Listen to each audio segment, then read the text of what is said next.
Pada suatu hari, seorang saudagar yang sangat terkenal kaya akan menggelar pesta besar-besaran dan terbilang cukup mewah. Karena yang mengadakan pesta adalah saudagar kaya, sudah barang tentu yang diundang juga dari kalangan orang-orang kaya. Tapi beda dengan Abu Nawas, meskipun dirinya bukan orang kaya, tapi ia adalah seorang tokoh yang sangat terkenal. Mendapat undangan itu dengan senang hati Abu Nawas pun menyanggupi untuk datang ke pesta pernikahan saudagar kaya raya itu. Selepas asar, Abu Nawas sengaja mengosongkan perutnya agar saat berada di pesta nanti ia bisa makan sebanyak-banyaknya. Dengan sabar ia menunggu waktu menuju malam dan ia merasa matahari seperti bergerak begitu pelan ke arah barat. Perlahan langit mulai berwarna keemasan, kemudian lambat laun langit berubah menjadi gelap. Itu artinya Abu Nawas harus cepat bersiap pergi menghadiri pesta tersebut. Abu Nawas pun segera melangkahkan kakinya menuju rumah saudagar kaya. Sesampainya di sana, Abu Nawas melihat sudah banyak orang berkumpul. Ada juga beberapa tamu yang baru datang, hampir semua orang menggunakan jubah kebesarannya. Para tamu yang baru datang disambutnya dengan ramah oleh si tuan rumah. Akan tetapi karena Abu Nawas menggunakan baju yang sudah usang, belum lagi warnanya yang telah memudar, jadi tak ada seorang pun yang menyambutnya. Bahkan tidak ada yang mau mengajaknya bicara. Abu Nawas menengok ke sekitarnya sambil menghela nafas. Dengan perasaan kecewa, ia pun memutuskan untuk pulang kembali ke rumah. Tak lama setelah itu Abu Nawas kembali ke pesta.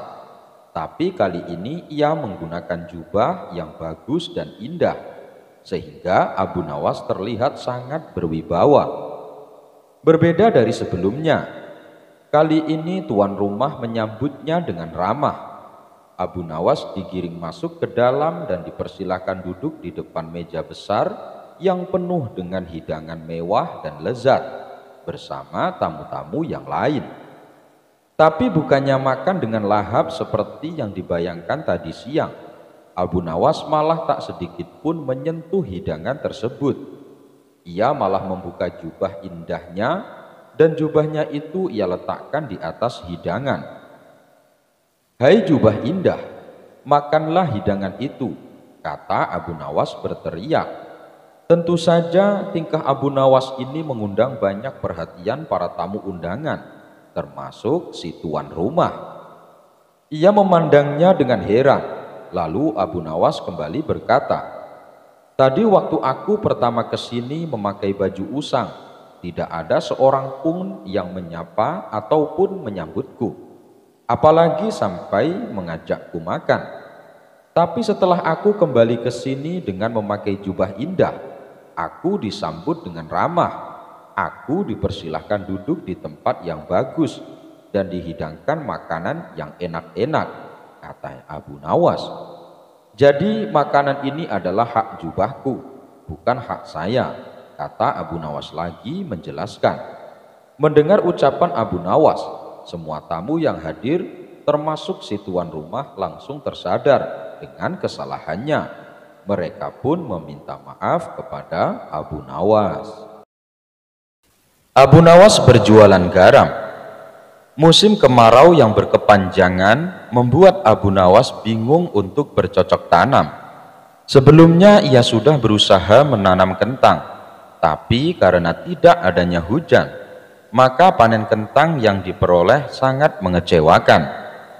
Tak ingin mengalami kerugian untuk kedua kalinya, hingga akhirnya ia mencoba berusaha menjual garam. Keinginannya itu ia sampaikan kepada istrinya. "Wahai istriku, aku ingin jualan garam. Bagaimana pendapatmu?" kata Abu Nawas. "Berdagang garam itu bagus, tapi apa kamu sudah tahu di mana belanja garam yang murah?" tanya istrinya. "Ngapain harus beli? Saya akan mencarinya di laut. Tuhan sudah memberikan secara cuma-cuma dan tugas kita adalah berusaha. ujar Abu Nawas. Esok paginya Abu Nawas bersiap-siap untuk pergi ke laut. Setelah menempuh perjalanan agak lama, sampailah ia di tepian pantai. Kemudian Abu Nawas berhasil membuat garam selama seminggu lamanya. Air laut dikumpulkan menjadi beberapa tempat. Hari ketujuh Abu Nawas membawa pulang garam-garam tersebut. Namun saat perjalanan pulang, ia melewati sungai dan akhirnya berhenti untuk beristirahat. Abu Nawas meletakkan sekarung garam pada tumbuhan kayu. Ia segera mandi lalu memakan buah-buahan di hutan. Abu Nawas pun merasa sangat kenyang, lalu akhirnya rasa kantuk pun mulai menghampirinya. Bila aku tidur, nanti garamku bisa dicuri orang. Lebih baik garam ini aku sembunyikan saja dulu, pikir Abu Nawas. Seketika itu Abu Nawas langsung melihat ke bagian bawah sungai. Ia langsung mengambil sekarung garam dan meletakkannya di sungai. Sesudah selesai, ia kemudian berjalan ke sebuah pohon rindang untuk tidur. Beberapa saat kemudian, Abu Nawas pun terbangun lalu bergegas mengambil sekarung garam miliknya. Aku harus cepat pulang, pasti istriku sudah lama menungguku, ucap Abu Nawas. Setibanya di rumah, Abu Nawas terdengar berteriak memanggil sang istri. Istriku, istriku, ini aku sudah pulang membawa garam, kata Abu Nawas. Lalu Abu Nawas meletakkan karung garamnya di sebuah alas yang sudah dipersiapkan. Mana garamnya? Tanya sang istri. Di mana ya tadi aku letakkan? Di dalam karung. Wah, ternyata benar garamku dicuri orang sewaktu aku tidur tadi. Padahal aku sudah sembunyikan di tempat yang aman, tutur Abu Nawas. Memangnya engkau sembunyikan di mana karungnya? Tanya sang istri kembali. Aku sembunyikan di dalam sungai, jawab Abu Nawas. Sang istri hanya bisa menggelengkan kepala mendengar perkataan suaminya itu. Abu Nawas ditipu wanita tua. Siapa yang sangka ketika Abu Nawas masih muda, ia pernah ditipu wanita tua.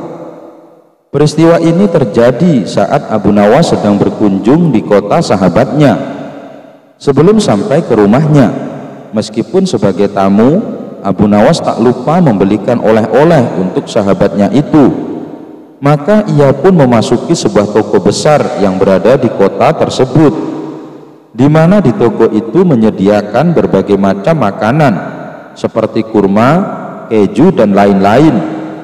Ketika ia berkeliling memilih oleh-oleh, ia merasa ada seseorang yang selalu mengikutinya.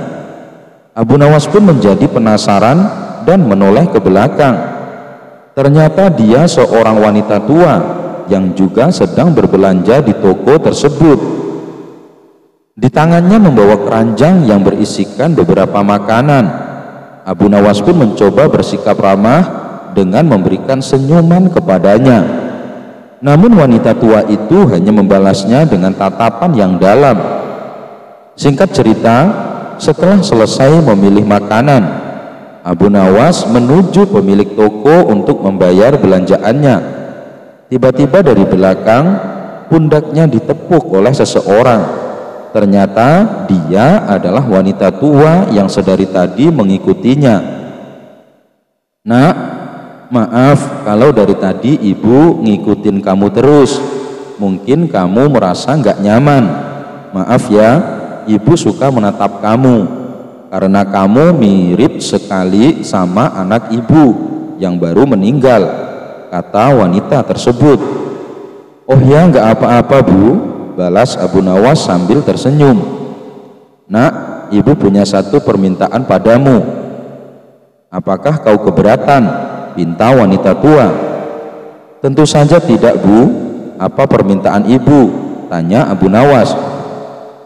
Nanti ketika ibu keluar dari toko ini dan menatapmu, tolong katakanlah pada ibu, hati-hati ya bu, nanti saya menyusul, kata wanita tua itu.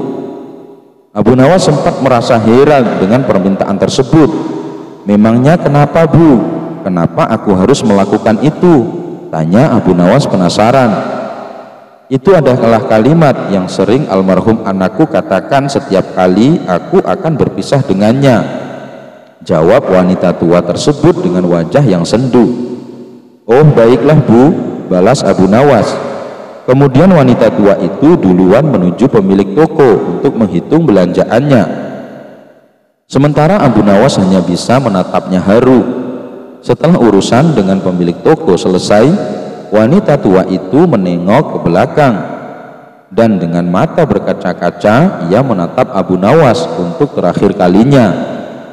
Abu Nawas pun membalasnya dengan perkataan yang diminta wanita tua tersebut. Hati-hati ya Bu, nanti saya menyusul, ucap Abu Nawas. Dan si wanita tua itu pun segera berjalan cepat meninggalkan toko dengan menundukkan wajahnya. Setelah ia menghilang di balik pintu, kemudian Abu Nawas menghampiri pemilik toko.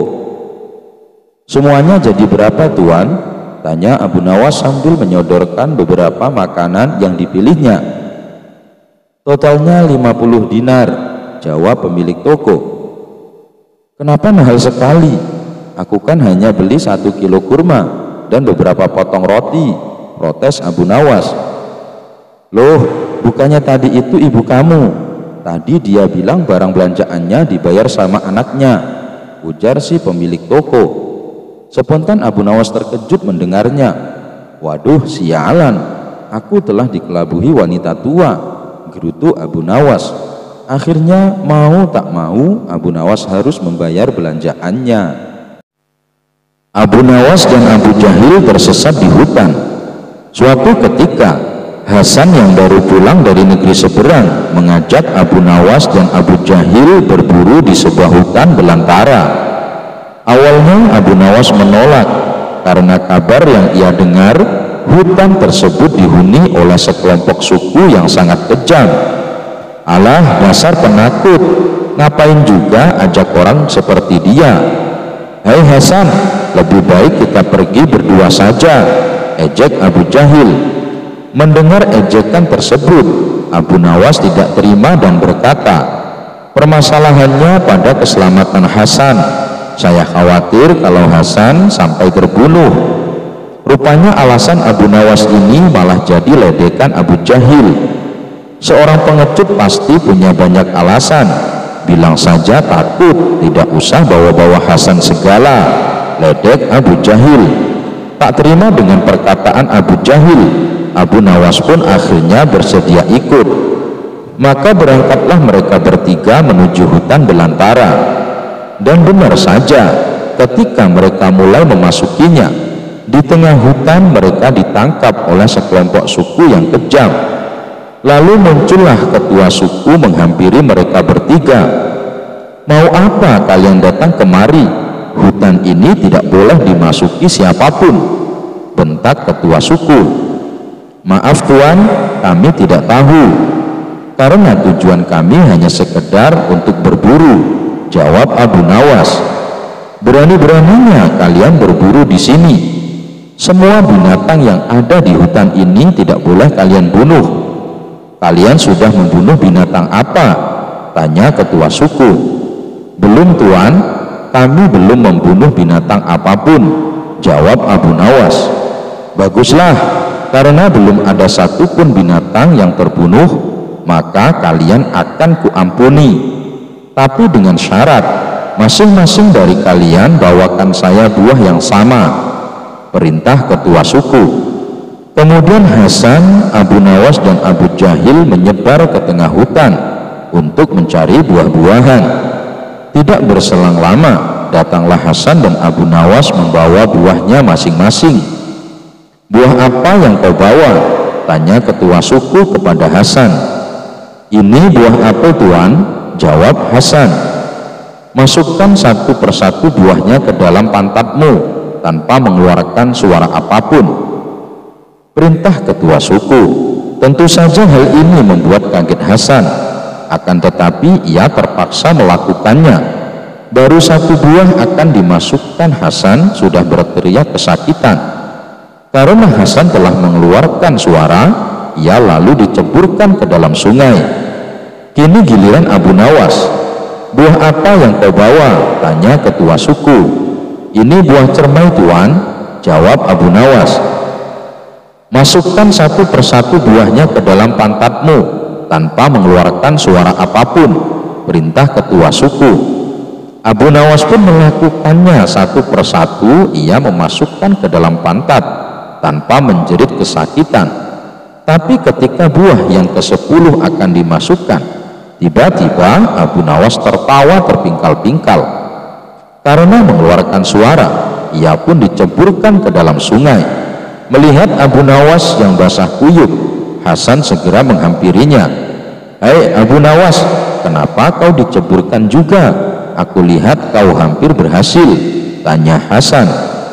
"Ya benar, tapi ketika buah yang terakhir, aku tak kuasa menahan tawa," jawab Abu Nawas. "Apa yang membuatmu tertawa?" tanya Hasan penasaran. "Aku melihat Abu Jahil datang dengan membawa 10 buah nanas," jawab Abu Nawas. Keduanya pun tertawa terbahak-bahak. Suatu hari di warung tempat Abu Nawas nongkrong, salah satu temannya terlihat murung karena sedang dirundung masalah. Tidak lama kemudian datanglah Abu Nawas. Melihat ada kawannya yang sedang murung, Abu Nawas merasa iba. Ia pun segera menghampiri kawannya itu. "Hei kawan, sepertinya engkau sedang ada masalah. Coba ceritakan padaku," kata Abu Nawas membuka percakapan. Orang itu lalu menceritakan permasalahan yang sedang dihadapinya. Sebagai seorang sahabat, Abu Nawas selalu mencoba menghibur. Ia menceritakan kisah lucu tentang seorang anak petani. Setelah mendengar cerita Abu Nawas yang lucu itu, temannya tersebut langsung tertawa terpingkal-pingkal. "Terima kasih Abu Nawas, kau telah menghiburku sehingga beban pikiranku menjadi plong," kata kawannya kepada Abu Nawas. Hari berikutnya saat Abu Nawas datang ke warung, ia kembali mendapati kawannya yang kemarin sedang termenung seorang diri. "Hai kawan, kamu kenapa lagi?" tanya Abu Nawas sambil menghampirinya. "Aku sedang dilanda masalah," jawab kawannya sedih. "Masalah apa lagi yang sedang menimpamu?" tanya Abu Nawas. Kawannya itu kembali mengeluh kepada Abu Nawas akan masalah yang sedang dialaminya. Ternyata masalahnya sama seperti yang kemarin.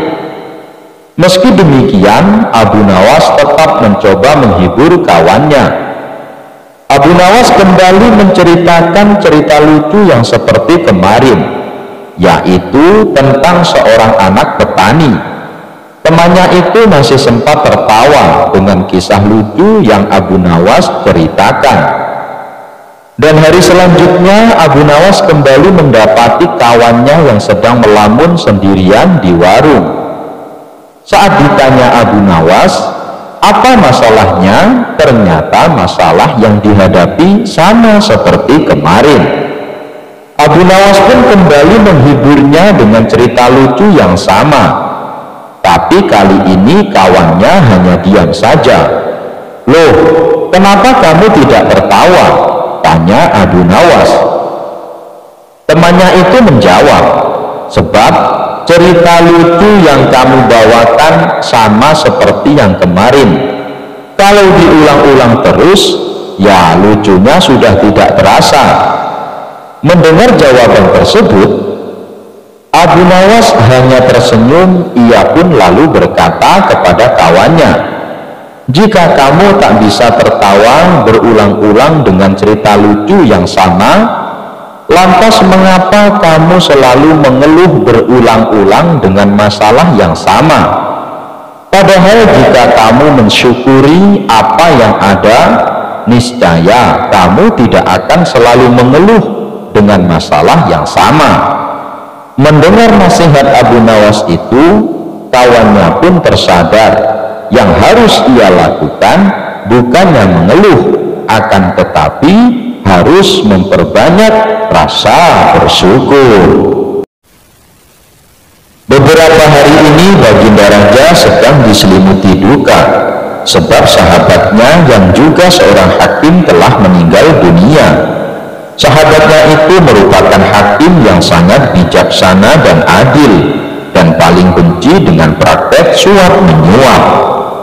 Oleh sebab itulah Baginda menjadikan sahabatnya itu sebagai hakim agung di pemerintahan pusat karena kejujurannya dalam mengemban amanah. Hidupnya terbilang sederhana. Ia mengambil bayarannya sebagai hakim hanya sebagian, dan sebagiannya lagi ia sedekahkan kepada fakir miskin. Berbeda dengan pejabat-pejabat istana yang lain yang hidup dalam kemewahan dan bergemilangan harta. Namun sekarang sahabatnya itu telah tiada. Baginda Raja pun bingung, siapakah yang pantas menjadi penggantinya. Pengennya sih menunjuk Abu Nawas, tapi itu tidak mungkin karena Abu Nawas pasti akan menolaknya seperti yang sudah-sudah. Kalaupun dipaksa, yang ada malah akan membuat Baginda Raja menanggung malu. Mungkin Abu Nawas bisa memecahkan masalah ini. Aku akan coba bertanya kepadanya, pikir Baginda Raja. Kemudian Baginda Raja memerintahkan beberapa pengawal untuk memanggil Abu Nawas. Singkat cerita, Abu Nawas pun datang ke istana dan menghadap Baginda Raja. Ada gerangan apa Baginda memanggil hamba? Tanya Abu Nawas. Hai Abu Nawas, kamu tahu kan kalau hakim yang saya tempatkan di pemerintahan pusat sudah meninggal dunia. Saya bingung Abu Nawas, siapakah yang pantas menggantikan posisinya? Aku menginginkan orang yang jujur dan anti suap seperti dirinya. Apakah kamu punya solusinya? Aku tahu kamu tak mungkin mau menjadi pejabat istana, dan aku tak akan memaksamu. Tapi setidaknya bantulah saya untuk menemukan orang yang pantas menjadi penggantinya. Perintah Baginda Raja. Sejenak Abu Nawas terdiam. Ia merasakan kegelisahan yang sedang dialami rajanya itu. Suasana pun menjadi hening seketika. Baiklah Baginda, beri saya waktu seminggu, nanti akan saya kabari, kata Abu Nawas memecahkan keheningan. Abu Nawas lalu mohon diri kepada Baginda Raja untuk pulang ke rumahnya. Keesokan harinya, dengan mengendarai keledai, Abu Nawas berkeliling kampung berjalan ke sana kemari hingga sampailah ia di tepian sungai. Di situ Abu Nawas melihat ada gembala yang sedang memberi minum induk sapi dan anaknya. Muncullah ide cemerlang di benak Abu Nawas. Ia pun segera menghampiri anak sapi yang masih kecil itu. Entah bagaimana caranya, tiba-tiba anak sapi tersebut berjalan meninggalkan induknya dan mengikuti Abu Nawas yang sedang menaiki keledainya. Melihat hal itu, si pengembala mencoba menghalau anak sapinya supaya kembali pada induknya. Namun ajaib, anak sapi tersebut tak bergeming. Ia tetap berjalan mengikuti keledainya Abu Nawas. Karena kesal, si pengembala pun menyeret dan memukul anak sapi agar mau ikut dengannya.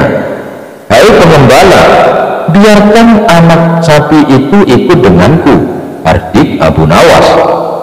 Tapi anak sapi itu milikku Tuan, jawab si pengembala. Bukan, anak sapi itu adalah milikku. Dia lahir dari keledaiku ini, balas Abu Nawas. Bagaimana mungkin? Jelas-jelas anak sapi ini milikku. Itu induk sapinya, protes pengembala sambil menunjuk induk sapi di sampingnya. Kalau dia anak dari induk sapi kamu, pasti dia akan ikut dengannya. Buktinya ia malah ikut dengan keledaiku. Berarti ia anak dari keledaiku. kata Abu Nawas tak mau kalah. Tentu suasana pun semakin memanas. Masing-masing dari mereka tak ada yang mau mengalah. Akhirnya Abu Nawas berkata, lebih baik kita selesaikan masalah ini di pengadilan, biar Tuan Hakim yang memutuskan. Baiklah, balas setuju dengan usulan Abu Nawas. Maka pergilah mereka berdua ke rumah hakim pertama. Sebelum sidang dimulai, Abu Nawas menawari hakim pertama dengan iming-iming uang banyak, supaya Abu Nawas bisa memenangkan perkaranya. Hakim pertama tergiur dengan tawaran Abu Nawas, tapi ia bingung bagaimana caranya supaya perkara ini dimenangkan oleh Abu Nawas. Itu mudah saja. Tuan Hakim putuskan saja kepada siapa anak sapi tersebut akan ikut, maka dialah pemiliknya. Sang hakim lalu memutuskan seperti permintaan Abu Nawas. Ketika anak sapi itu dilepaskan, si anak sapi selalu mengikuti keledai Abu Nawas. Walhasil, Abu Nawaslah yang berhak atas anak sapi tersebut. Merasa keputusan hakim pertama tidak adil, si pengembala mengajak Abu Nawas menemui hakim kedua. Hakim kedua juga ditawari iming-iming uang banyak oleh Abu Nawas, supaya dia bisa memenangkan perkaranya. Hakim kedua juga tergiur dengan tawaran Abu Nawas. Ia memutuskan perkara sesuai arahan Abu Nawas, seperti yang dilakukan oleh hakim pertama. Abu Nawas pun kembali memenangkan perkaranya atas kepemilikan anak sapi. Upaya si pengembala dalam meminta keadilan kembali menemui kegagalan. Ia lalu mengajak Abu Nawas pergi ke rumah hakim ketiga. Seperti biasa, sebelum persidangan dimulai, Abu Nawas menemui hakim, tidak untuk menjawabnya dengan uang yang banyak, namun hakim ketiga ini sepertinya enggan mengadili perkara tersebut. Tentu saja hal ini membuat Abu Nawas heran berkali-kali. Anda kenapa tidak mau mengadili perkara ini, Tuan Hakim? Apakah uang yang saya berikan kurang banyak? Abu Nawas, bukan masalah uang, tapi saya lagi kena menstruasi. Tantangan bagi saya memutuskan suatu perkara apabila saya sedang datang bulan, jawab hakim ketiga. Abu Nawas semakin heran dengan jawaban Tuan Hakim. Abu Nawas lantas berkata, Tuan Hakim kan laki-laki, mana mungkin bisa menstruasi? Itu hal yang sangat mustahil. Dengan tenang, hakim menjawab, begitu juga dengan anak sapi. Sejak kapan keledai bisa melahirkan anak sapi? Meskipun anak sapi berjalan mengikuti keledai kamu, bukan berarti anak sapi itu lahir dari keledaimu. Abu Nawas terdiam, lalu ia kembali bertanya, jadi menurut pendapat Tuan Hakim, anak sapi itu milik siapa? Dengan tegas, hakim ketiga menjawab, sudah jelas, si pengembala itu punya induk sapi, tentu dialah pemiliknya. Abu Nawas tersenyum dengan keputusan hakim ketiga. Ia pun mengembalikan anak sapi itu kepada si pengembala. Sebelum berpamitan kepada Tuan Hakim, Abu Nawas berkata, Tuan Hakim, besok Anda ikut saya ke istana. Baginda Raja membutuhkanmu sebagai hakim agung di istana. Abu Nawas merasa puas dan lega. Tugas dari Baginda Raja telah ia selesaikan, karena ia telah menemukan hakim yang tepat untuk ditempatkan di istana sebagai hakim agung. Al-Kisah. Kala itu kota Baghdad tengah gempar oleh kehadiran orang asing. Persoalannya bukan pada orangnya, melainkan orang asing tersebut tidak mempercayai adanya Tuhan. Bukan hanya itu, ia juga menantang orang-orang muslim untuk berdebat dengannya terkait keberadaan Tuhan. Kabar ini pun tersebar sampai ke telinga Baginda Raja. Karena dianggap membuat resah masyarakat, orang asing ini lalu dipanggil ke istana. "Apa tujuanmu membuat onar di negeri kami?" tanya baginda raja. Orang asing ini menjawab, "Untuk apa aku bertuhan kalau tidak bisa menjawab pertanyaanku?" Kemudian baginda raja bertanya kembali, "Apakah kamu tidak percaya adanya Tuhan?" Dengan tegas dan percaya diri, orang asing ini menjawab, "Tentu saja saya tidak percaya adanya Tuhan, dan saya juga tidak percaya adanya akhirat." Mendengar jawaban tersebut, baginda raja sempat terkejut. "Tetapi saya dan rakyatku percaya adanya Tuhan, berarti keyakinan kita berbeda, jadi jangan ganggu rakyatku." Kalau baginda raja percaya adanya Tuhan, bisakah baginda menjawab 3 pertanyaanku? Pertanyaan pertama, orang Islam yakin bahwa dunia dan isinya adalah ciptaan Allah. Lalu siapa yang menciptakan Allah? Bukankah sesuatu yang ada pasti ada penciptanya? Pertanyaan kedua, katanya di dalam surga manusia tidak akan buang air besar, sedangkan mereka makan dan minum tiap hari. Bagaimana mungkin ini bisa terjadi? Padahal segala sesuatu yang akan dimasukkan pasti akan keluar.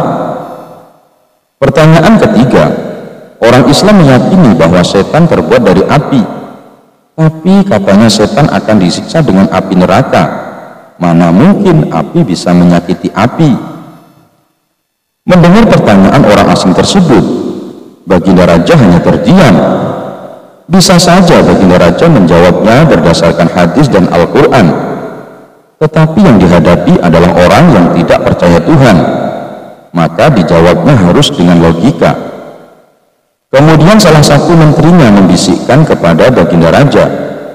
Menteri tersebut berkata, "Baginda, kamu soal seperti ini serahkan saja kepada Abu Nawas. Ia pasti bisa menjawab segala pertanyaan yang diajukan orang asing ini." Maka tak lama kemudian dipanggillah Abu Nawas ke istana. Setelah dijelaskan mengenai pertanyaan orang asing yang tidak percaya Tuhan ini, setelah duduk di hadapan orang asing ini, Abu Nawas kemudian berkata, "Silahkan, apa yang ingin kau tanyakan?" Pertanyaan pun sama seperti pertanyaan yang diajukan kepada baginda raja, yakni siapa pencipta Tuhan. Mendengar pertanyaan itu, Abu Nawas kemudian berkata, "Anda pasti tahu kalau kami selaku orang Islam mengakui hanya ada satu Tuhan. Kita istilahkan saja Tuhan dengan angka 1. Sekarang gantian aku yang bertanya. Angka 3 berasal dari angka berapa?" tanya Abu Nawas. "Angka 3 berasal dari angka 2 ditambah 1, jawab orang asing tersebut. "Tepat sekali. Kalau angka 2 berasal dari angka berapa?" "Angka 2 berasal dari angka 1 ditambah 1. "Benar sekali. Sekarang kalau angka 1 sendiri berasal dari angka berapa?" Orang asing tersebut kaget dengan pertanyaan itu. Ia hanya terdiam, tak bisa menjawabnya.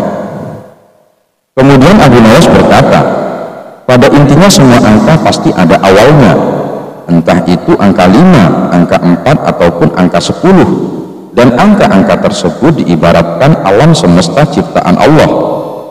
Apabila kamu bertanya siapa yang menciptakan Allah, sama halnya saya bertanya dari mana angka 1 itu, kamu pasti tidak akan bisa menjawabnya." Orang asing itu pun langsung terdiam dan merenungi kata-kata Abu Nawas. "Untuk jawabanmu yang pertama masuk akal juga. Sekarang untuk pertanyaan kedua, bagaimana mungkin manusia bisa buang air besar di surga?" Abu Nawas kemudian menjawab, "Selama kamu dalam kandungan rahim ibumu, tentunya kamu makan dan minum.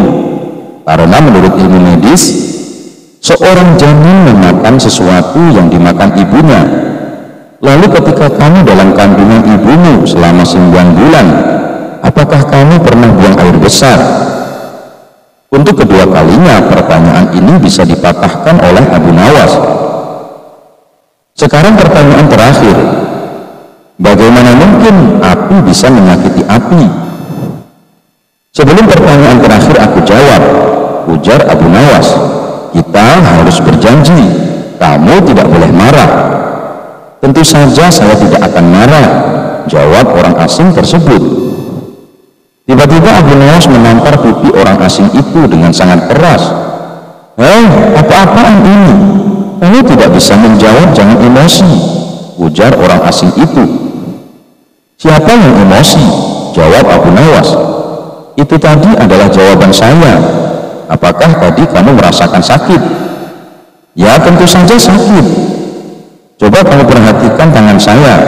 Bukankah tangan saya terbuat dari tulang dan daging? Begitu juga dengan pipi kamu. Tapi ketika tangan saya menampar ke pipi kamu, kamu langsung kesakitan. Itulah gambaran sederhana. Kalau api neraka bisa menyakiti setan, setan pasti akan merasa kesakitan, meskipun ia sama-sama terbuat dari api." Orang asing itu pun hanya bisa diam. Semua pertanyaannya dipatahkan oleh Abu Nawas. Baginda Raja pun kagum atas kecerdikan Abu Nawas, dan tidak lupa Abu Nawas diberi hadiah. Suatu hari Abu Nawas mendapatkan hadiah berupa cincin berlian dari Sultan Harun ar-Rasyid. Kepada para tetangganya, cincin itu selalu dipamerkan. Bahkan kemanapun ia pergi, selalu dipakainya pada jari manis kanannya. Dari jauh cincin berlian itu tampak gemerlapan, sehingga menarik perhatian dan rasa kagum orang yang melihatnya. Ketika Abu Nawas berjalan di depan rumah seorang saudagar permata, cincin itu memukau perhatian si saudagar. Belum pernah rasanya permata semacam itu dilihatnya. Harganya kira-kira 10.000 dinar. Taksirnya dalam hati, "Hai Abu Nawas, singgahlah barang sebentar kemari," panggilnya dari depan pintu rumah. Ketika Abu Nawas mendekat, saudagar itu segera menyongsongnya dengan wajah berseri-seri. "Bagaimana engkau membeli cincin yang begitu bagus?" tanya saudagar itu seraya mengamat-amati cincin permata di jari manis kanan Abu Nawas. "Hadiah dari Baginda Sultan Harun ar-Rasyid," jawab Abu Nawas bangga. Jawaban itu menguatkan dugaannya bahwa permata itu memang amat berharga dan bukan barang palsu. "Aku bersedia membelinya dengan harga mahal," bujuk saudagar itu. Abu Nawas menggelengkan kepalanya. "Siapa tahu cincin itu dirampas penjahat di jalan. Lebih baik kau jual saja, maka uangmu dapat kau belikan apa saja," ujar saudagar itu menakut-nakuti. "Aku bersedia membayarmu 3.000 dinar," sambungnya. Abu Nawas orang yang pandai, tak gampang terbujuk, apalagi tertipu. Ia tahu bahwa harga cincin itu kira-kira 10.000 dinar. Tawaran itu didiamkannya saja. Dari saku bajunya dikeluarkan sapu tangan, lalu digosoknya cincin itu dengan sapu tangan. Makin berkemilaulah berlian itu. "Abu Nawas, dengarlah, modalku seluruhnya berjumlah 4.000 dinar. Baiklah, seluruh uangku yang 4.000 dinar aku bayarkan kepadamu. Boleh kan?" tawar saudagar itu. "Mana boleh, permata yang begini indah hanya kau hargai 4.000 dinar, sahut Abu Nawas hendak melangkah pergi. "Tunggu dulu Abu Nawas," cegah saudagar itu. "Jika aku punya uang lebih dari itu, akan kuberikan kepadamu semuanya. Barangkali 2-3 hari lagi akan kubawakan engkau uang 5.000 dinar. Karena itu jangan kau jual cincinmu kepada orang lain." Abu Nawas hanya senyum-senyum saja lalu pergi. Cincin itu memang tak pernah lepas dari jari manis kanannya. Ketika tidur malam harinya, cincin itu tetap tersunting di jari. Malam itu Abu Nawas bermimpi. Dalam mimpi itu saudagar datang membawa uang 5.000 dinar. Melihat uang sebanyak itu, Abu Nawas tergiur. Tanpa pikir panjang, diterimanya uang sebanyak itu. Lalu diberikannya cincinnya. Begitu girang hatinya memiliki uang 5.000 dinar. Lalu menari-nari, bahkan berjingkrak-jingkrak. Tangannya bertepuk-tepuk, kakinya menghentak-hentak, kepalanya bergoyang ke kiri ke kanan, pinggulnya meliuk-liuk, sehingga keseimbangan badannya menjadi goyah. Tiba-tiba, gedebuk, Abu Nawas terjatuh. Ternyata ia terjungkal dari tempat tidur ke lantai. Ia terjaga, jidatnya terasa nyeri karena terantuk lantai. Ia tersadar dari mimpinya. Yang pertama-tama dilakukannya ialah mengamat-amati cincin pada jari manis kanannya. Oh, masih ada, pikirnya. Ia merasa heran mengapa cincin itu masih tetap tersunting di jarinya. Padahal uang pembayaran dari saudagar permata itu sudah diterimanya. Esok harinya ia menceritakan mimpinya itu, bukan saja kepada istrinya, tetapi juga kepada tetangga-tetangganya, bahkan kepada semua orang yang berjumpa dengannya. Diceritakanlah perihal mimpinya itu. Aku sudah menerima uang pembayaran sebanyak 5.000 dinar, tapi cincinku belum diambil oleh saudagar yang membelinya, katanya dengan terheran-heran. Mimpi Abu Nawas yang aneh itu segera beredar dari mulut ke mulut. Akhirnya saudagar permata itu pun mendengarnya. Kalau begitu aku berhak mengambil cincin itu, pikirnya. Bukankah aku sudah membayarnya? Bahkan Abu Nawas pun mengaku telah menerima uang pembayaran dariku. Saat itu juga ia berangkat menuju rumah Abu Nawas. Dengan napas terengah-engah, ia tiba di rumah Abu Nawas. Abu Nawas, ujarnya, mana cincin berlian yang sudah kubeli? Tapi, sahut Abu Nawas tersendat. Jangan pura-pura lupa, Abu Nawas. Semalam aku sudah membayarmu 5.000 dinar, bukan? Kata saudagar itu sambil telunjuknya pada dada Abu Nawas. Ya, betul, ujar Abu Nawas. Tapi ada dua hal yang masih harus kita sepakati.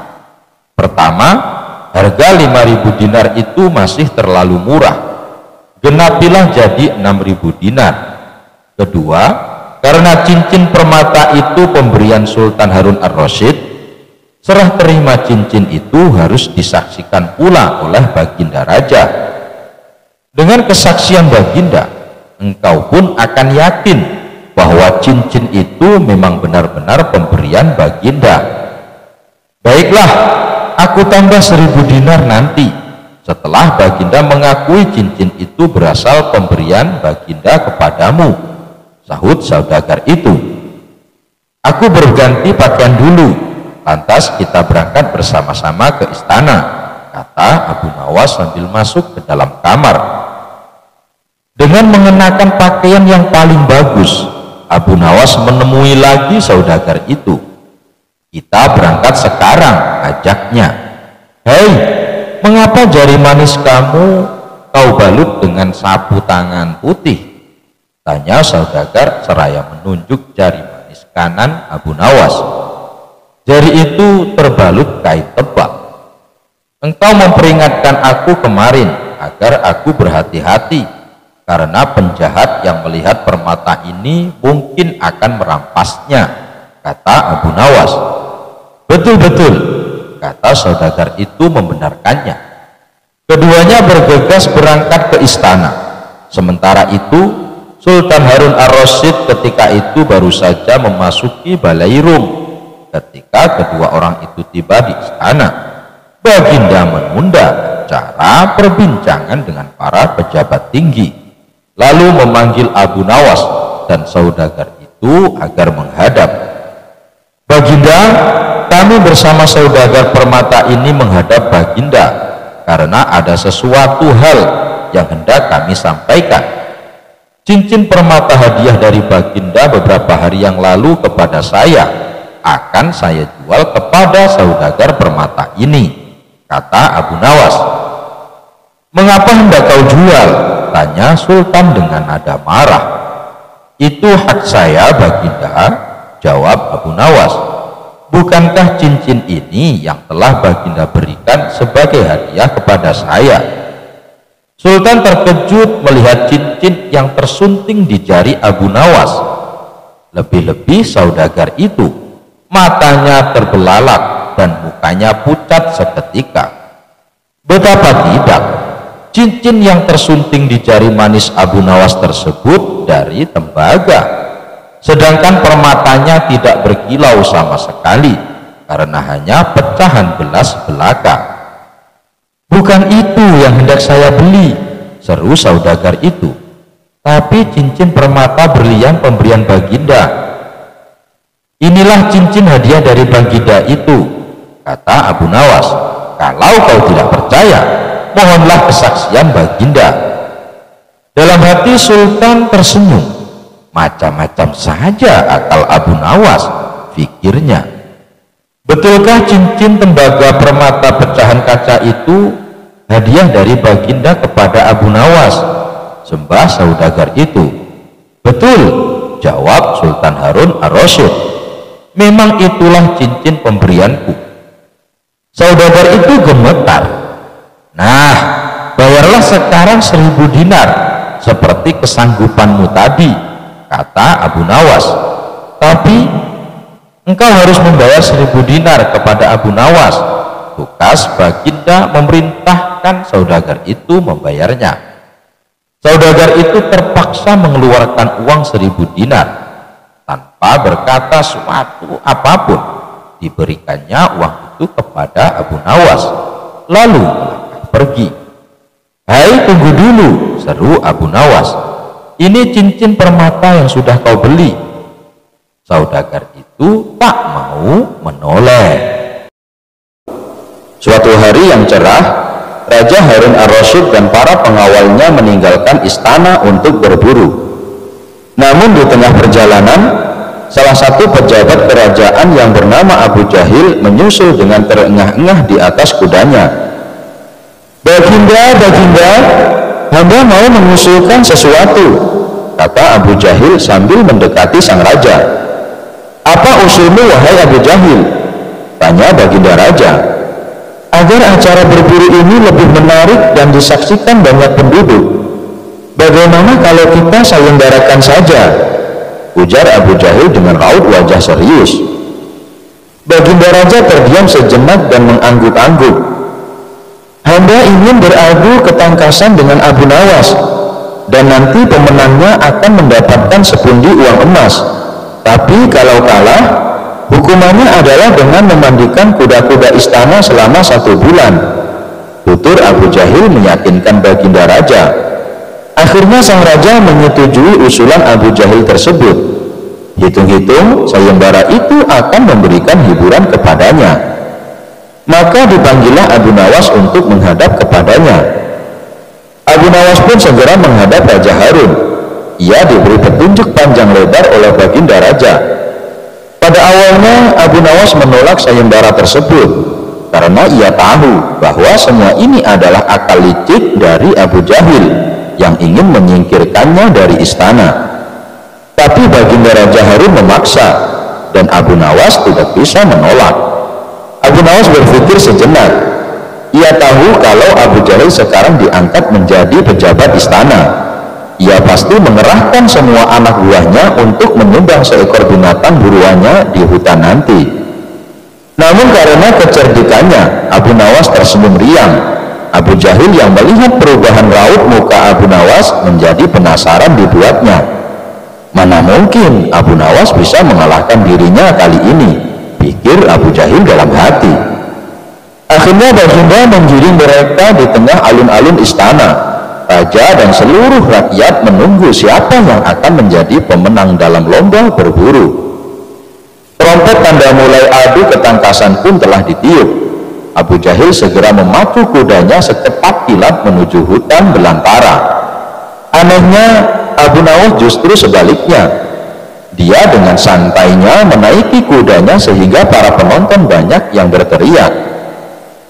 Menjelang sore hari, tampaklah kuda Abu Jahil memasuki pintu gerbang istana. Ia pun mendapat sambutan meriah dan tepuk tangan dari rakyat yang menyaksikannya.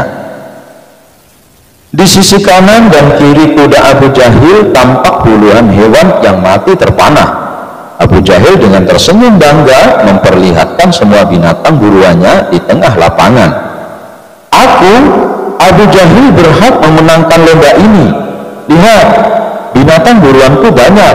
Mana mungkin Abu Nawas mengalahkanku?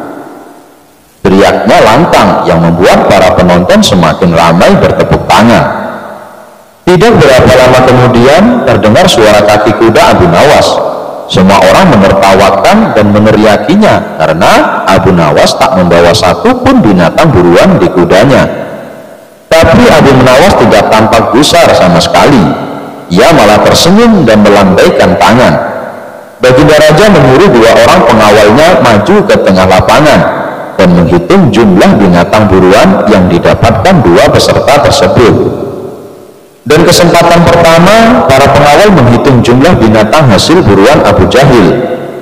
35 ekor kelinci, ditambah 5 ekor rusa dan 2 ekor babi hutan, kata salah satu pengawal. Kalau begitu, akulah pemenangnya, karena Abu Nawas tak membawa seekor binatang pun, teriak Abu Jahil dengan sombongnya.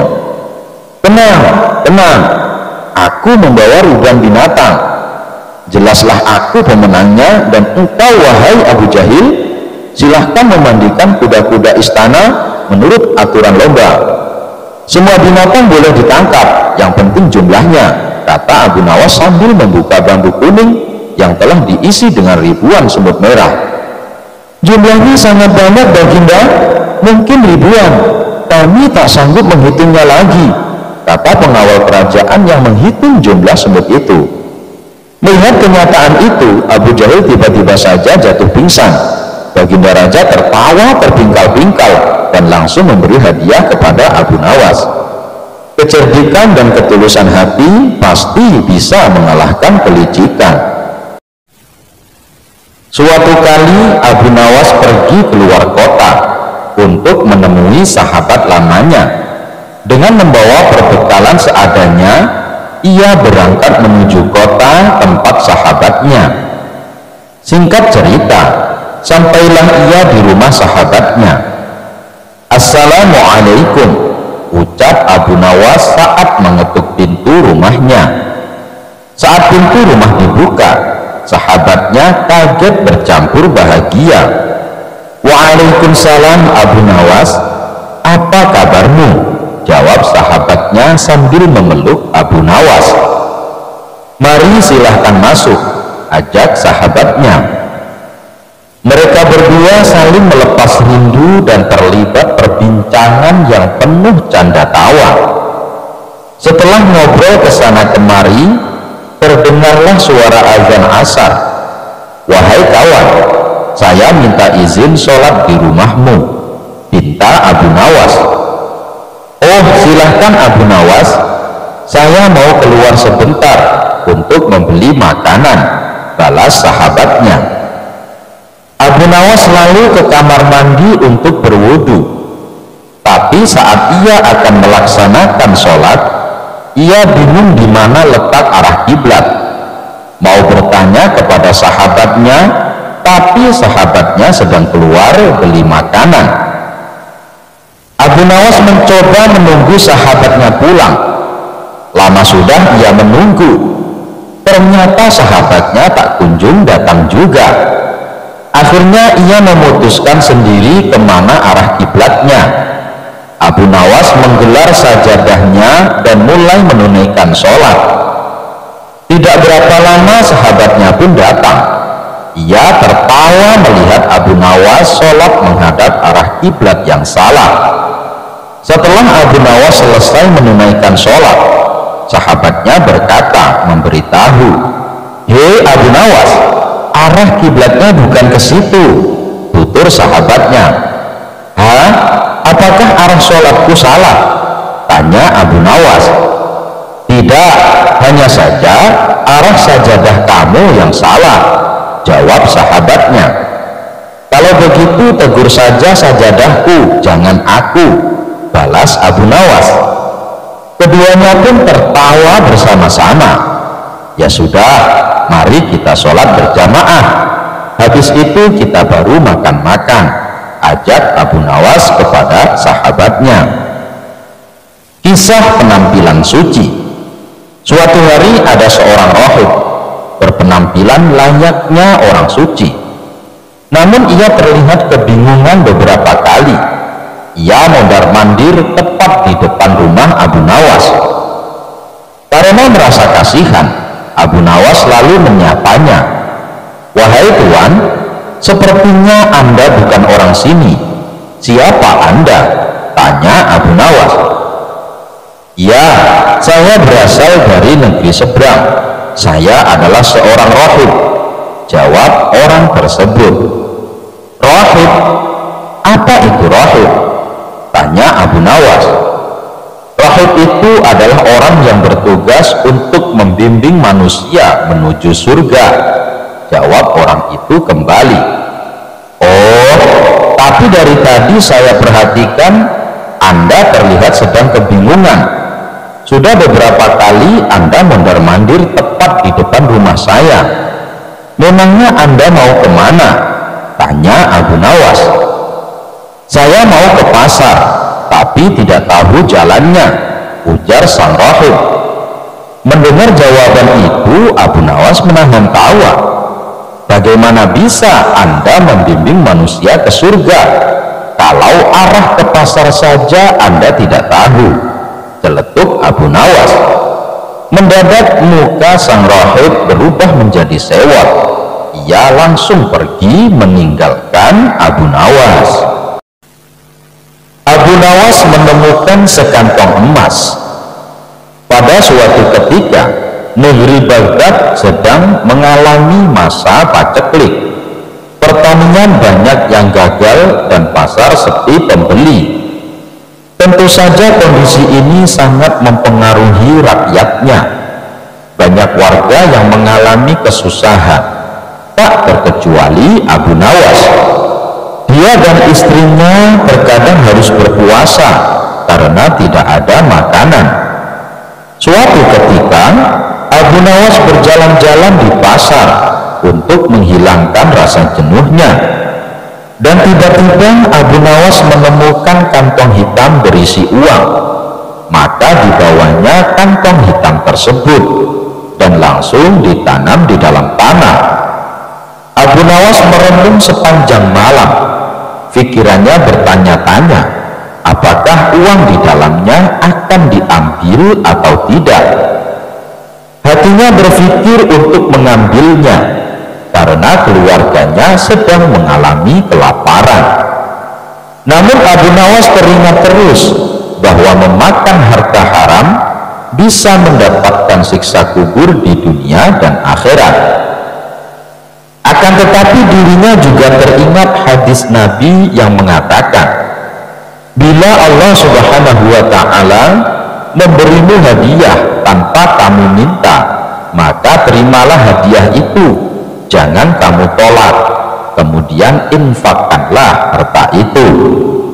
Ketika mengingat hadis tersebut, Abu Nawas berkata kepada dirinya sendiri, sungguhkah ini hadiah dari Allah Subhanahu wa Ta'ala, dan hadiah itu bagi orang yang menemukan uang tersebut.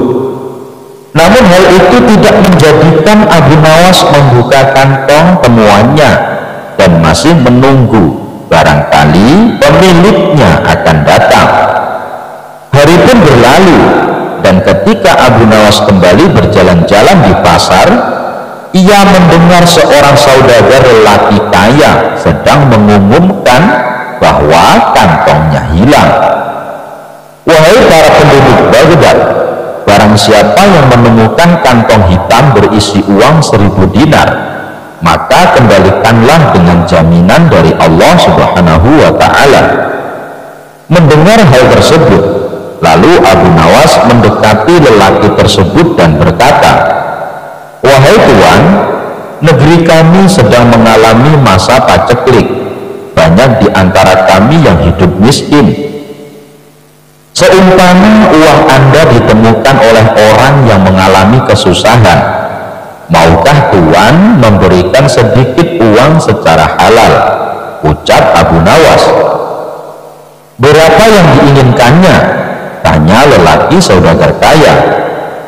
"1/10-nya Tuan," jawab Abu Nawas.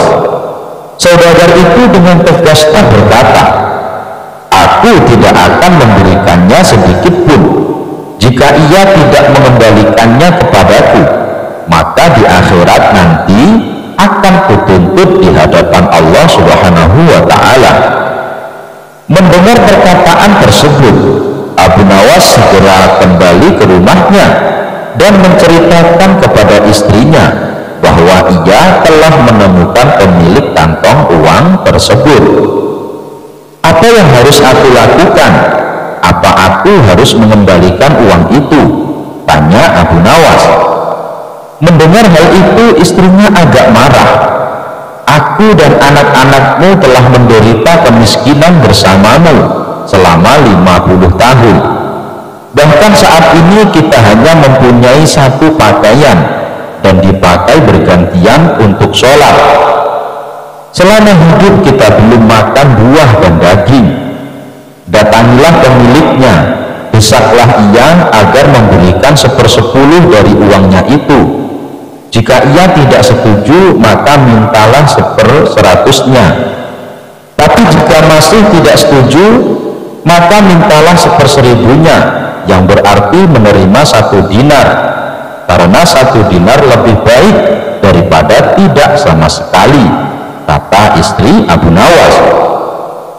Mendengar penjelasan istrinya itu, lalu Abu Nawas pergi kembali menemui saudagar kaya di pasar. "Tuan, sebenarnya sanyalah penemu kantong berisi uang. Apakah Tuan bersedia memberikan sedikit uang tersebut kepada saya? Meskipun hanya 1 dinar, karena beberapa hari ini keluarga saya belum makan, Tuan," kata Abu Nawas. Namun saudagar kaya itu tetap pada pendiriannya untuk tidak memberikan uang tersebut. Maka diajaklah saudagar itu ke rumah Abu Nawas, dan setibanya di rumah, lalu Abu Nawas menyerahkan kantong tersebut. "Benarkah ini kantong Tuan?"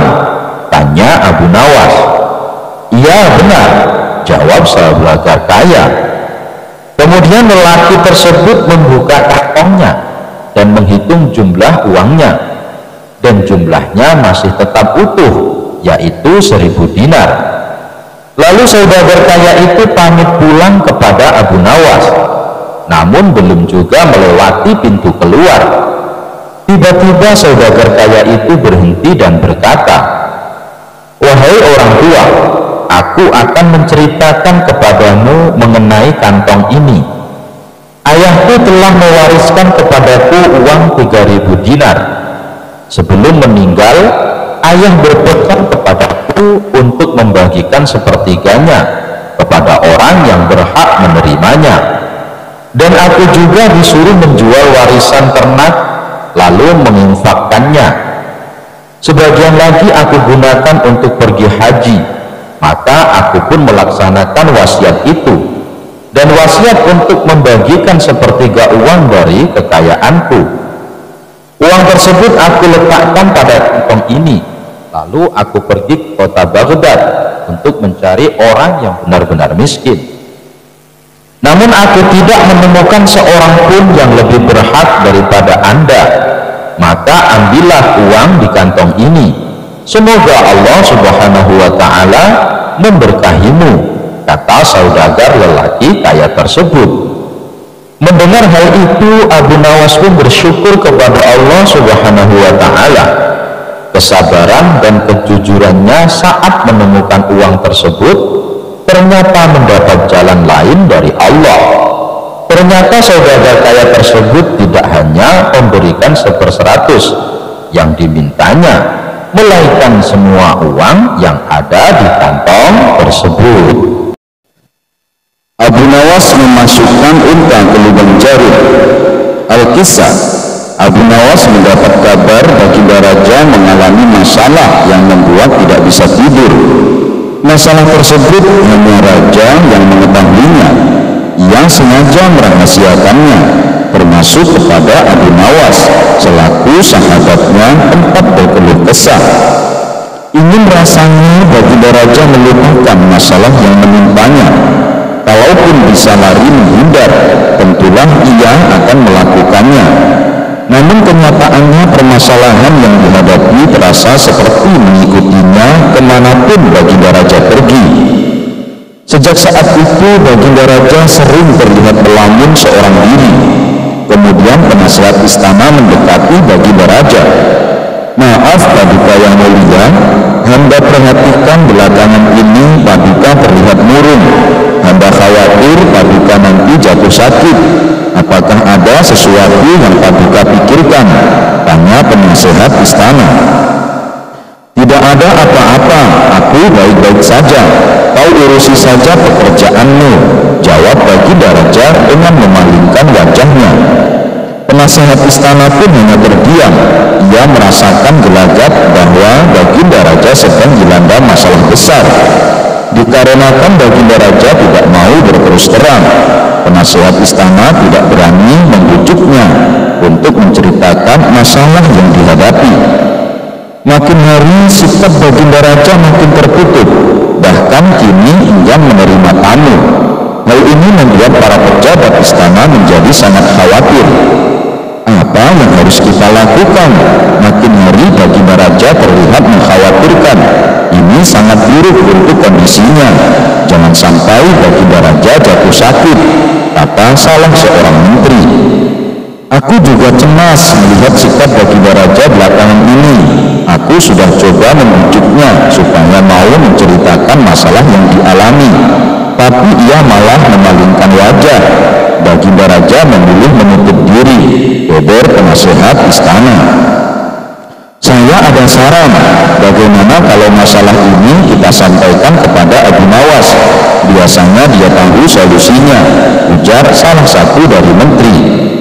"Ya, saya setuju dengan saran tersebut," balas lainnya. Maka beberapa menteri istana segera mendatangi rumah Abu Nawas.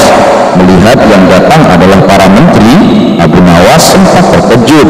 Biasanya yang diutus baginda raja adalah prajurit istana. "Kenapa kalian yang datang?" tanya Abu Nawas.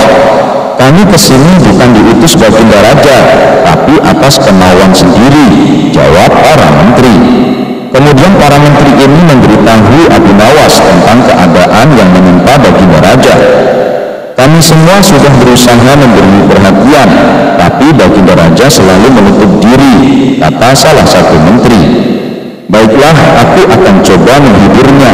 Mari kita ke istana sekarang," ajak Abu Nawas.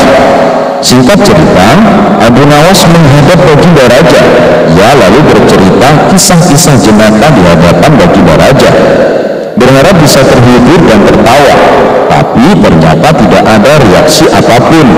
Baginda raja hanya terdiam, malah meninggalkan Abu Nawas lalu masuk ke kamarnya. Selepas baginda raja pergi, para menteri segera menghampiri Abu Nawas. "Bagaimana ini Abu Nawas? Kamu lihat sendiri kan?" ucap mereka. "Sepertinya baginda raja sedang mengalami masalah berat. Biarkan aku pulang dulu. Aku akan memikirkan cara untuk mengatasi masalah ini," ucap Abu Nawas. Setibanya di rumah, Abu Nawas terus memikirkan cara terbaik memecahkan masalah ini. Setelah berpikir cukup lama, akhirnya Abu Nawas menemukan ide cemerlang. Esok harinya Abu Nawas pergi ke pasar. Di hadapan orang-orang, Abu Nawas berteriak, "Apakah di antara kalian ada yang bisa memasukkan unta ke lubang jarum?" Mendengar pertanyaan pertanyaan Abu Nawas, semua orang yang ada di sana heran. Salah satu dari mereka lalu menjawab, "Mana mungkin bisa, itu perkara yang mustahil." Dengan lantang Abu Nawas membalas, "Tidak ada perkara yang mustahil, jangankan aku, anak kecil pun bisa. Kalau kau memang bisa, coba tunjukkan kepada kami," pinta mereka. "Maaf kawan-kawan, sayangnya aku hanya bisa membuktikannya bila di hadapan baginda raja," jawab Abu Nawas. Begitulah seterusnya setiap ada keramaian, orang ataupun perkumpulan, Abu Nawas selalu mengatakan hal yang sama. Akhirnya kabar tentang Abu Nawas bisa memasukkan unta ke lubang jarum sampai juga hingga telinga baginda raja. Awalnya baginda raja tidak terlalu memedulikannya, tapi lama-kelamaan timbul juga rasa penasaran pada dirinya. Maka diperintahkanlah beberapa pengawal istana memanggil Abu Nawas. "Tuan Abu Nawas, Anda diperintah Paduka untuk datang ke istana," ucap seorang prajurit. "Benarkah?" tanya Abu Nawas memastikan. "Benar Tuan Abu Nawas," jawab dia. "Rencanaku akhirnya berhasil," pikir Abu Nawas. "Oh iya, bagaimana kondisi baginda raja sekarang?" tanya Abu Nawas lagi. "Baginda masih sering mengurung diri dan sering tampak termenung," jawab salah satu prajurit. "Baiklah, aku akan ke sana sekarang," balas Abu Nawas. Tidak lama kemudian Abu Nawas sampai di istana menghadap baginda raja. "Wahai Abu Nawas, aku dengar kau bisa memasukkan seekor unta ke lubang jarum. Kau bersedia membuktikannya bila di hadapanku. Benarkah itu?" tanya baginda raja. "Benar Paduka yang mulia," jawab Abu Nawas. "Bagaimana mungkin, aku rasa itu perkara yang mustahil," balas baginda raja. "Di dunia ini tidak ada yang mustahil Paduka," ujar Abu Nawas. "Baiklah, sekarang coba kau buktikan," perintah baginda raja. "Caranya mudah Paduka, kita tinggal membuat jarum yang lubangnya lebih besar daripada seekor unta. Dengan begitu kita bisa memasukkannya dengan mudah, bahkan anak kecil pun bisa," jawab Abu Nawas menjelaskan. "Kalau caranya seperti itu, semua orang pun bisa melakukannya. Berarti kau telah menipu semua orang, termasuk aku," ucap baginda raja. "Hamba tidak pernah menipu siapapun, dan hamba juga tidak pernah menipu Paduka. Hamba tidak pernah mengatakan bahwa jarum yang hamba maksud adalah jarum kecil," balas Abu Nawas. "Iya, itu benar. Tapi apa maksud dari pernyataanmu ini?" tanya baginda raja. "Hamba hanya ingin mengatakan ada hikmah dari pernyataan ini," jawab Abu Nawas. "Hikmah? Hikmah dari mana?" tanya baginda raja heran. "Bukankah tadinya baginda raja tidak percaya kalau hamba bisa memasukkan unta ke lubang jarum? Tapi setelah hamba jelaskan, baginda raja baru mempercayainya. Begitu juga dengan permasalahan yang sedang kita hadapi. Sebesar apapun masalah, sebesar apapun bebannya, tapi kalau hati kita lebih besar, hati kita lebih luas saat menghadapinya, maka semua masalah akan terasa lebih ringan. Itulah gambaran seekor unta bila dimasukkan ke lubang jarum. Sepintas saat kita menghadapinya, pasti itu mustahil dilakukan. Tapi bila kita luas dan besar, maka pikiran kita juga akan mengikuti, dan pada akhirnya masalah yang kita anggap mustahil diatasi menjadi mudah dan ringan untuk dijalani. Bagaimana kita akan bisa tenang bila kita menghadapi masalah dengan hati yang sempit?" tutur Abu Nawas. Seketika baginda raja terdiam. Ia terus merenungi ucapan Abu Nawas. Suasana pun mendadak menjadi hening. Tidak berapa lama baginda raja pun berkata, "Terima kasih Abu Nawas, kau telah menyadarkanku.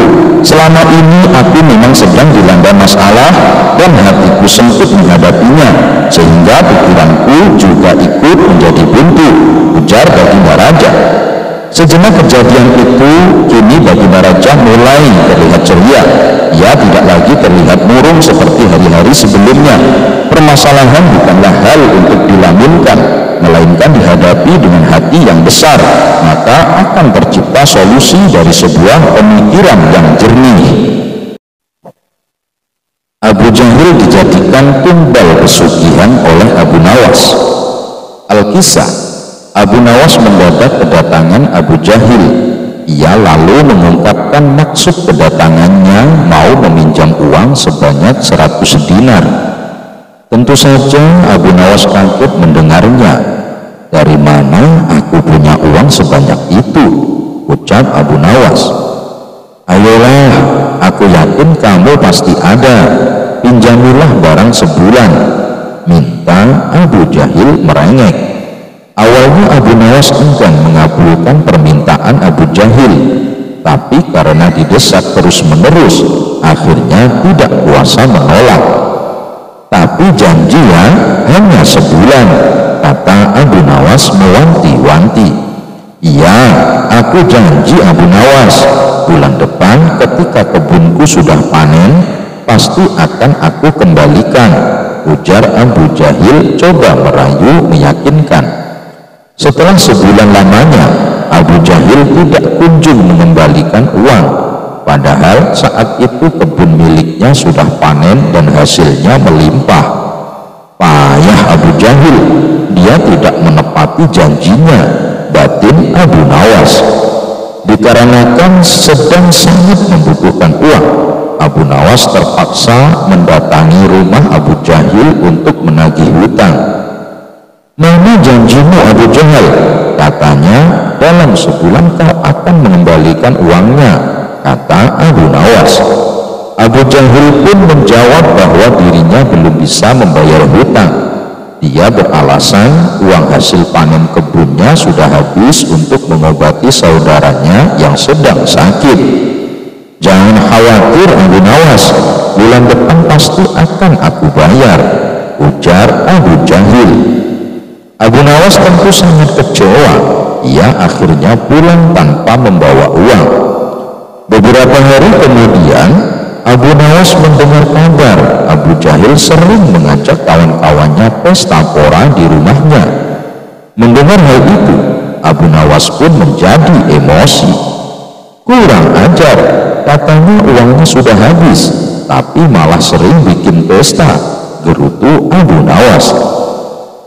Untuk menagihnya kembali itu tidak mungkin. Abu Jahil pasti tidak akan membayar hutangnya dengan beribu macam alasan. Akhirnya terbesit di benak Abu Nawas suatu ide untuk mengerjai Abu Jahil.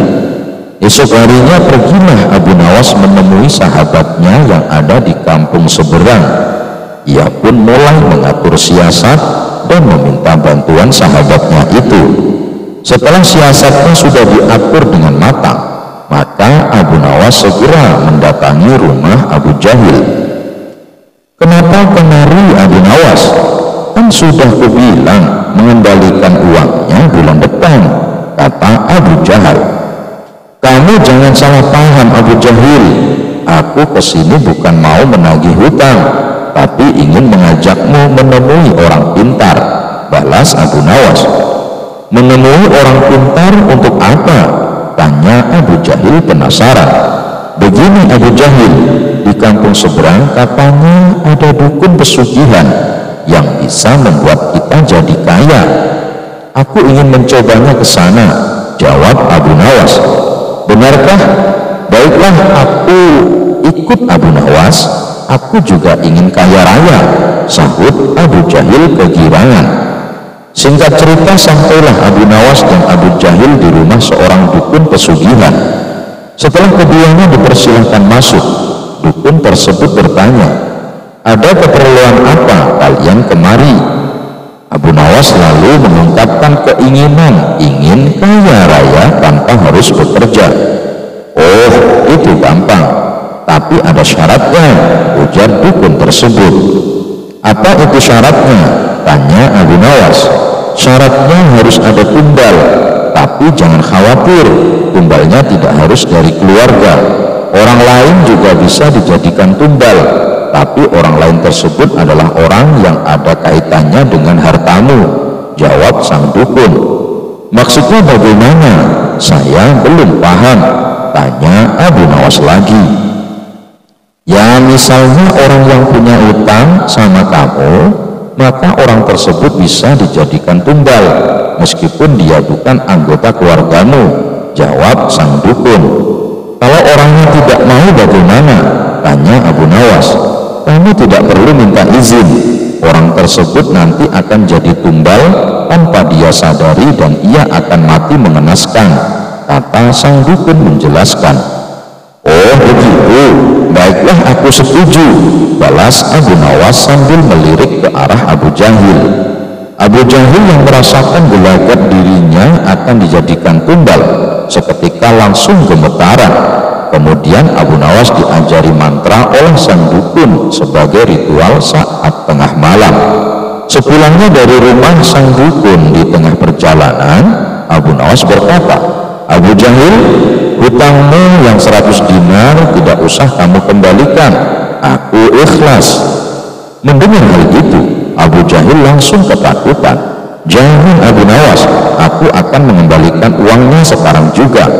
Nanti setelah kita sampai di rumah, aku akan langsung mengembalikannya, sahut dia ketakutan. Bukannya kemarin kamu bilang uangmu sudah habis, goda Abu Nawas. Uangku masih banyak Abu Nawas, aku kemarin bohong sama kamu, ucap Abu Jahil. Akhirnya hari itu juga Abu Jahil langsung mengembalikan uang yang dipinjam. Ternyata dukun yang didatangi Abu Nawas dan Abu Jahil adalah sahabatnya Abu Nawas. Abu Nawas dan sahabatnya sengaja mengatur siasat tersebut supaya Abu Jahil segera melunasi hutangnya. Raja menjadi pengemis. Abu Nawas kaget ketika tiba-tiba disuruh menuju ke istana. Di sana telah menunggu baginda yang tengah duduk tegak di singgasana istana. Hai, apa kabar Abu Nawas? Sapa baginda raja. Aku benar-benar mengharap bantuanmu. Bantuan apa baginda raja?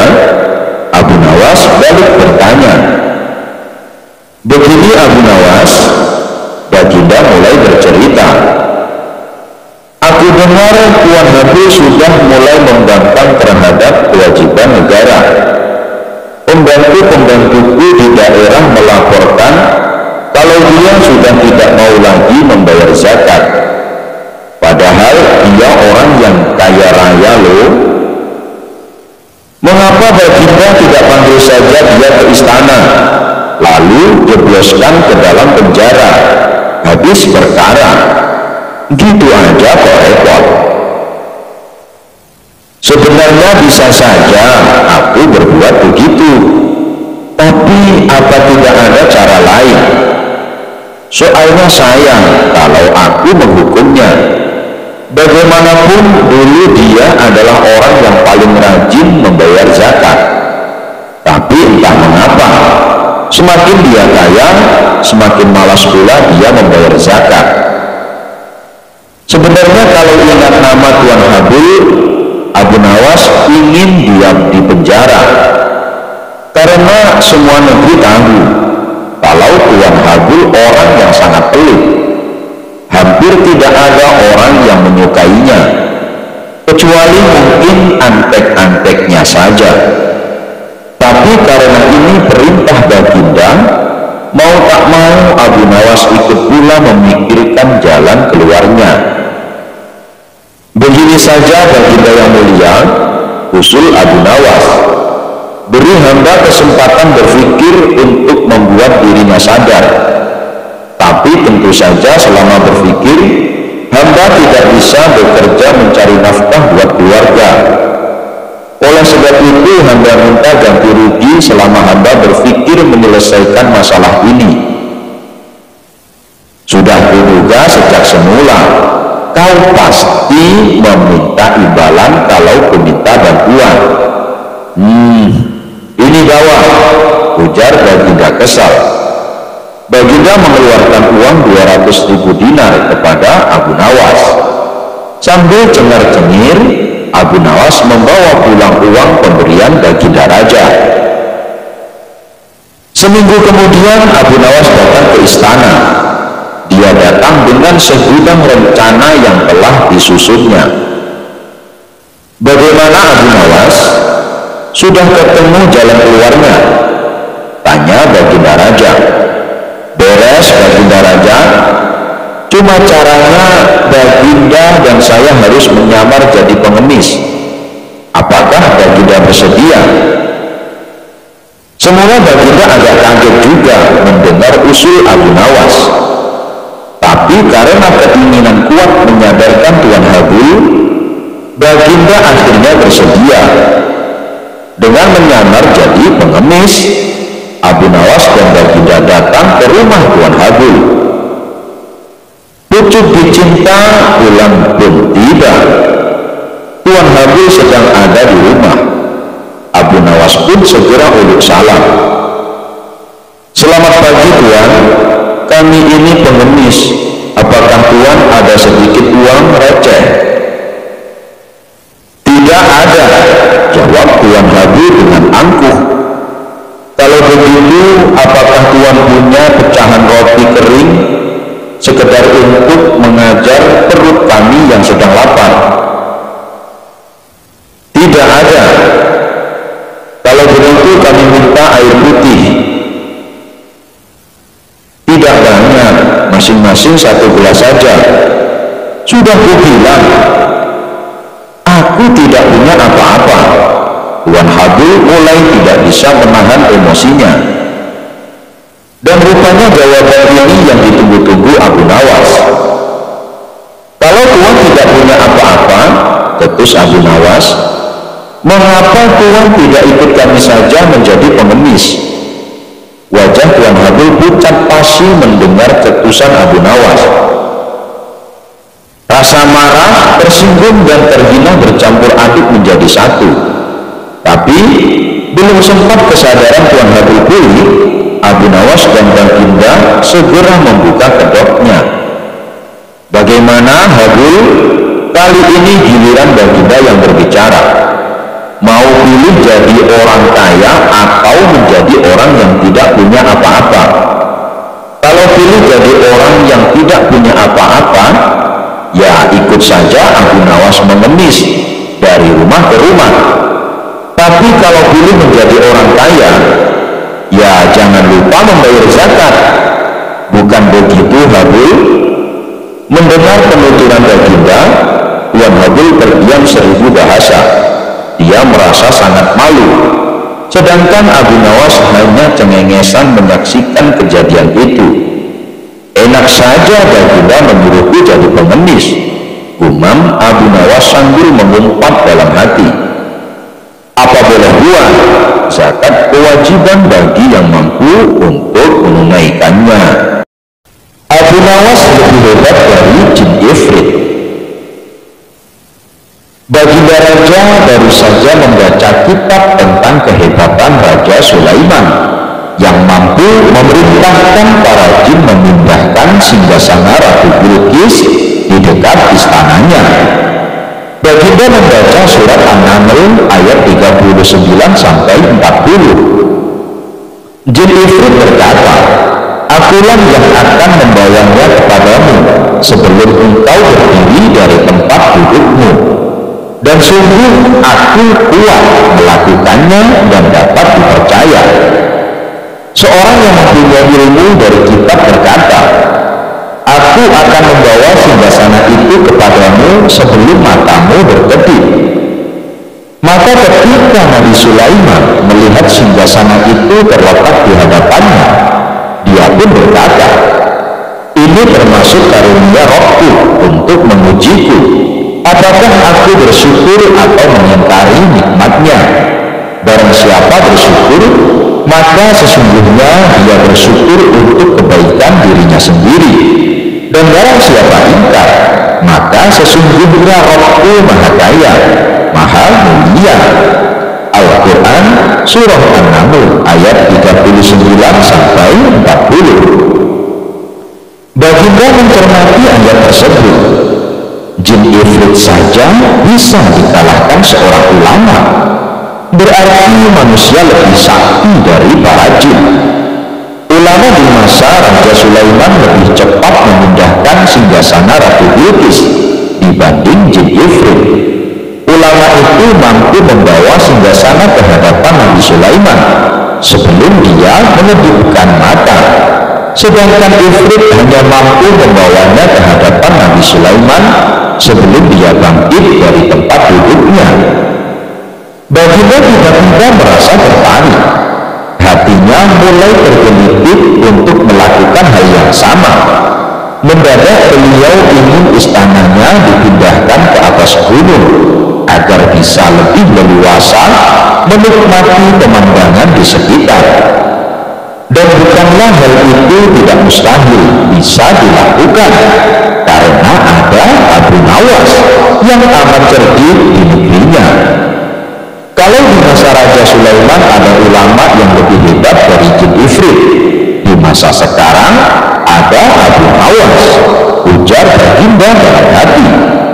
Baginda pun segera memanggil Abu Nawas.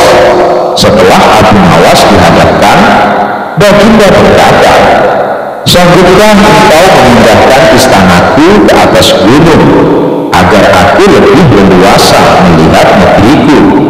tanya Baginda Raja. Abu Nawas tidak langsung menjawab. Dia berpikir sejenak hingga keningnya berkerut. Tidak mungkin menolak perintah Baginda kecuali kalau memang ingin dihukum.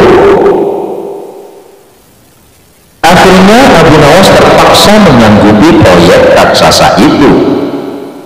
Ada satu lagi permintaan dari Baginda. Pekerjaan itu harus selesai hanya dalam waktu sebulan. Karena kemampuanmu belum teruji, maka kamu punya waktu sebulan untuk melakukan permintaanku itu, ujar Baginda Raja. Abu Nawas pulang dengan hati masyhur. Setiap malam ia hanya berteman dengan rembulan dan bintang-bintang. Hari-hari dilewati dengan kegundahan. Tak ada hari yang lebih berat dalam hidup Abu Nawas kecuali hari-hari ini. Tetapi pada hari ke-9 ia tidak lagi merasa gundah gulana. Keesokan harinya Abu Nawas menuju istana. Ia menghadap Baginda untuk membahas pemindahan istana. Dengan senang hati, Baginda akan mendengarkan apa yang diinginkan Abu Nawas. "Ampun tuanku, hamba datang ke sini hanya untuk mengajukan usul untuk memperlancar pekerjaan hamba nanti," kata Abu Nawas. "Apa usulmu?" "Hamba akan memindahkan istana Paduka yang mulia tepat pada hari raya Idul Kurban, yang kebetulan hanya kurang 20 hari lagi." "Kalau hanya itu usulmu, baiklah," kata Baginda Raja. "Satu lagi Baginda," Abu Nawas menambahkan. "Apa lagi?" tanya Baginda Raja. "Hamba mohon Baginda menyembelih 10 ekor sapi yang gemuk untuk dibagikan langsung kepada para fakir miskin," kata Abu Nawas. "Usulmu diterima," kata Baginda menyetujui. Abu Nawas pulang dengan perasaan riang gembira. Kini tidak ada lagi yang perlu dikhawatirkan. Toh nanti bila waktunya sudah tiba, ia pasti akan dengan mudah memindahkan istana Baginda Raja. Jangankan hanya memindahkan ke puncak gunung, ke dasar samudera pun Abu Nawas sanggup. Desas-desus mulai tersebar ke seluruh pelosok negeri. Hampir semua orang harap-harap cemas, tetapi sebagian besar rakyat merasa yakin atas kemampuan Abu Nawas. Karena selama ini Abu Nawas belum pernah gagal melaksanakan tugas-tugas aneh yang dibebankan di atas pundaknya. Namun ada beberapa orang yang meragukan keberhasilan Abu Nawas kali ini. Saat-saat yang dinanti-nantikan tiba.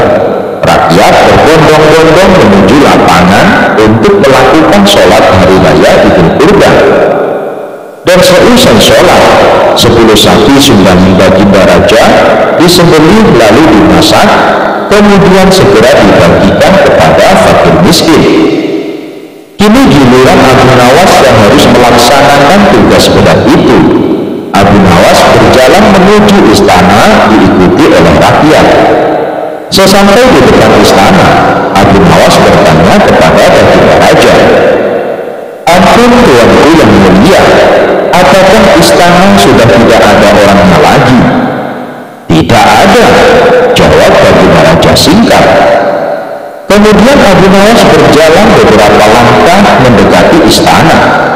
Ia berdiri sambil memandangi istana. Abu Nawas berdiri mematung seolah-olah ada yang ditunggu. Benar, baginda raja akhirnya tidak sabar. "Abu Nawas, mengapa engkau belum juga mengangkat istanaku?" tanya baginda raja. "Hamba sudah siap sejak tadi, baginda," jawab Abu Nawas. "Apa maksudmu engkau sudah siap sejak tadi? Kalau engkau sudah siap, lalu apa yang engkau tunggu?" tanya baginda masih diliputi perasaan heran. "Hamba menunggu istana paduka yang mulia diangkat oleh seluruh rakyat yang hadir untuk diletakkan di atas pundak hamba. Setelah itu, hamba tentu akan memindahkan istana paduka yang mulia ke atas gunung sesuai dengan titah paduka." Baginda raja merintah musik terpana. Beliau tidak menyangka Abu Nawas masih bisa keluar dari lubang jarum. Abu Nawas dan segentong air. Alkisah, kali ini baginda raja berencana akan berburu di hutan.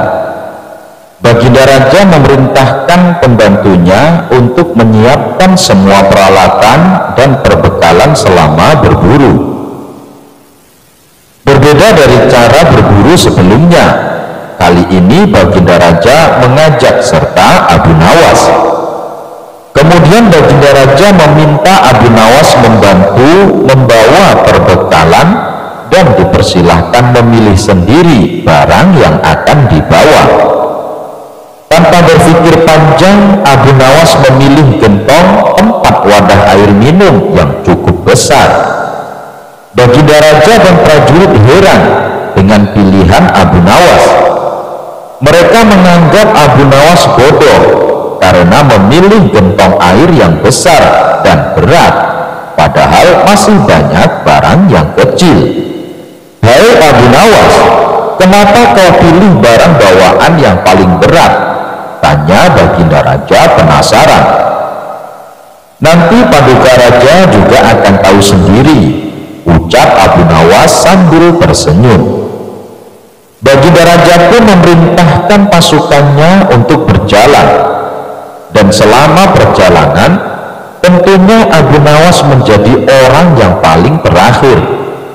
Ia berjalan paling belakang karena beratnya membawa gentong air.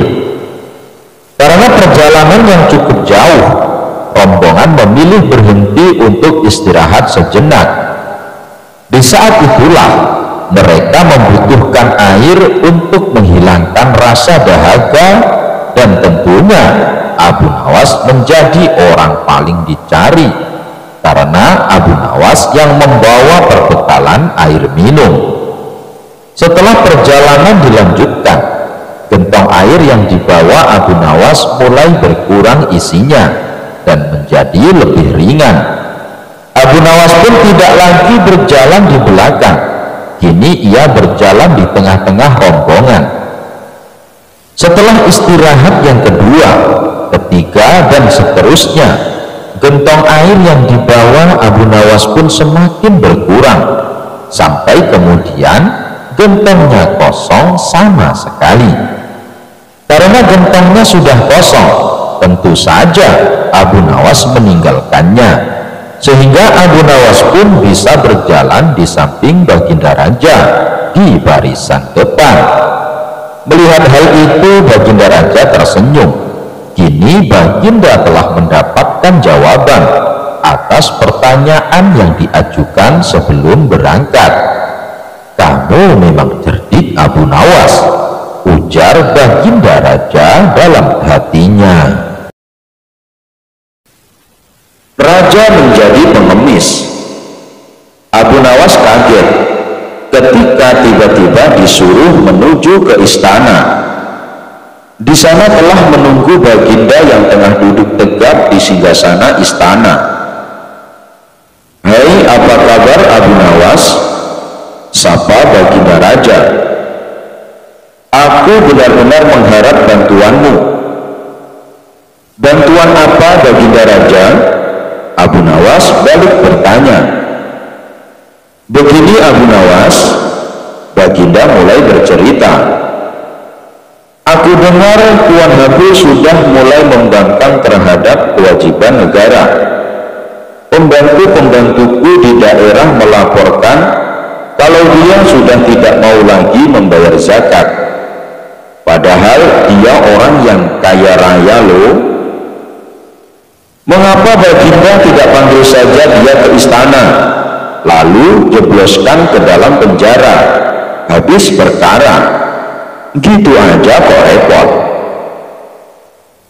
"Sebenarnya bisa saja aku berbuat begitu, tapi apa tidak ada cara lain?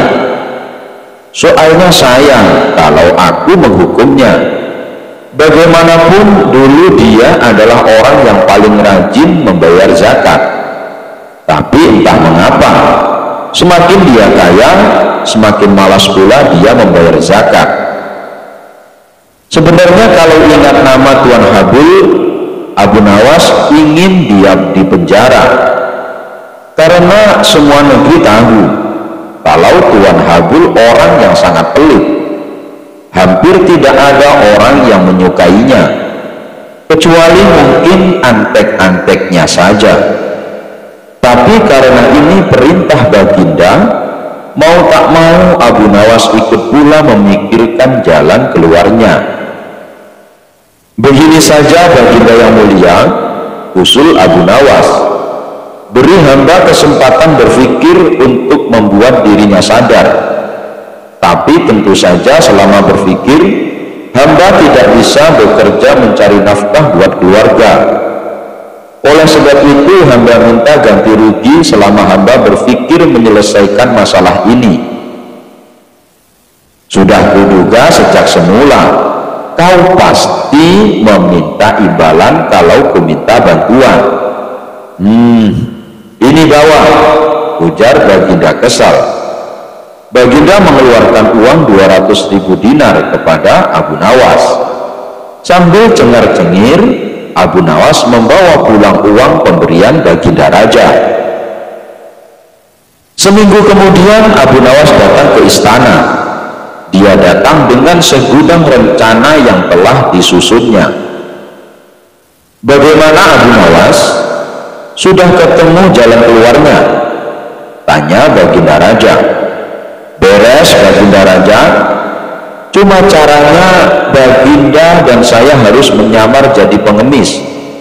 Apakah Baginda bersedia?"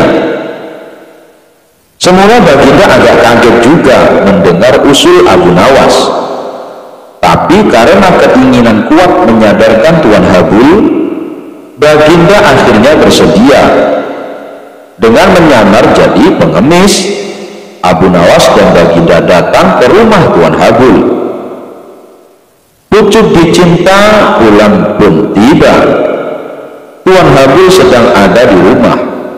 Abu Nawas pun segera uluk salam. "Selamat pagi Tuan, kami ini pengemis. Apakah Tuan ada sedikit uang receh?" "Tidak ada," jawab Tuan Habul dengan angkuh. "Kalau begitu, apakah Tuan punya pecahan roti kering sekedar untuk mengajar perut kami yang sedang lapar?" "Tidak ada." "Kalau begitu kami minta air putih."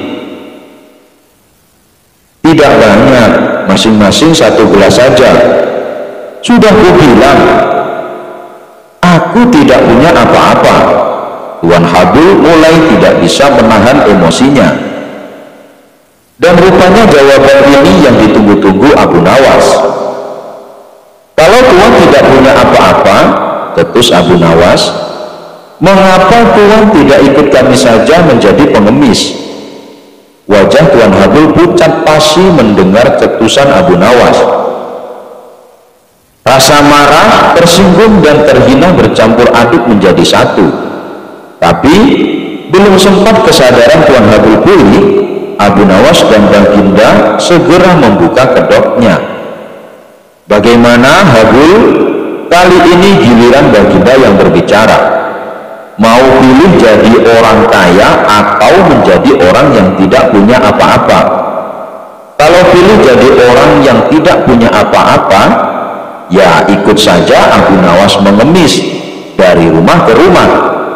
Tapi kalau pilih menjadi orang kaya, ya jangan lupa membayar zakat. Bukan begitu Habul? Mendengar penuturan Baginda, Tuan Habul terdiam 1000 bahasa. Dia merasa sangat malu, sedangkan Abu Nawas hanya cengengesan menyaksikan kejadian itu. Enak saja Baginda menyuruhku jadi pengemis, gumam Abu Nawas sambil mengumpat dalam hati. Apa boleh buat, zakat kewajiban bagi yang mampu untuk menunaikannya. Abu Nawas lebih hebat dari jin ifrit. Baginda Raja baru saja membaca kitab tentang kehebatan Raja Sulaiman yang mampu memerintahkan para jin memindahkan singgasana Ratu Bilqis di dekat istananya. Baginda membaca surat An-Naml ayat 39 sampai 40. Jin ifrit berkata, "Akulah yang akan membawanya kepadamu sebelum engkau berdiri dari tempat dudukmu. Dan sungguh aku kuat melakukannya dan dapat dipercaya."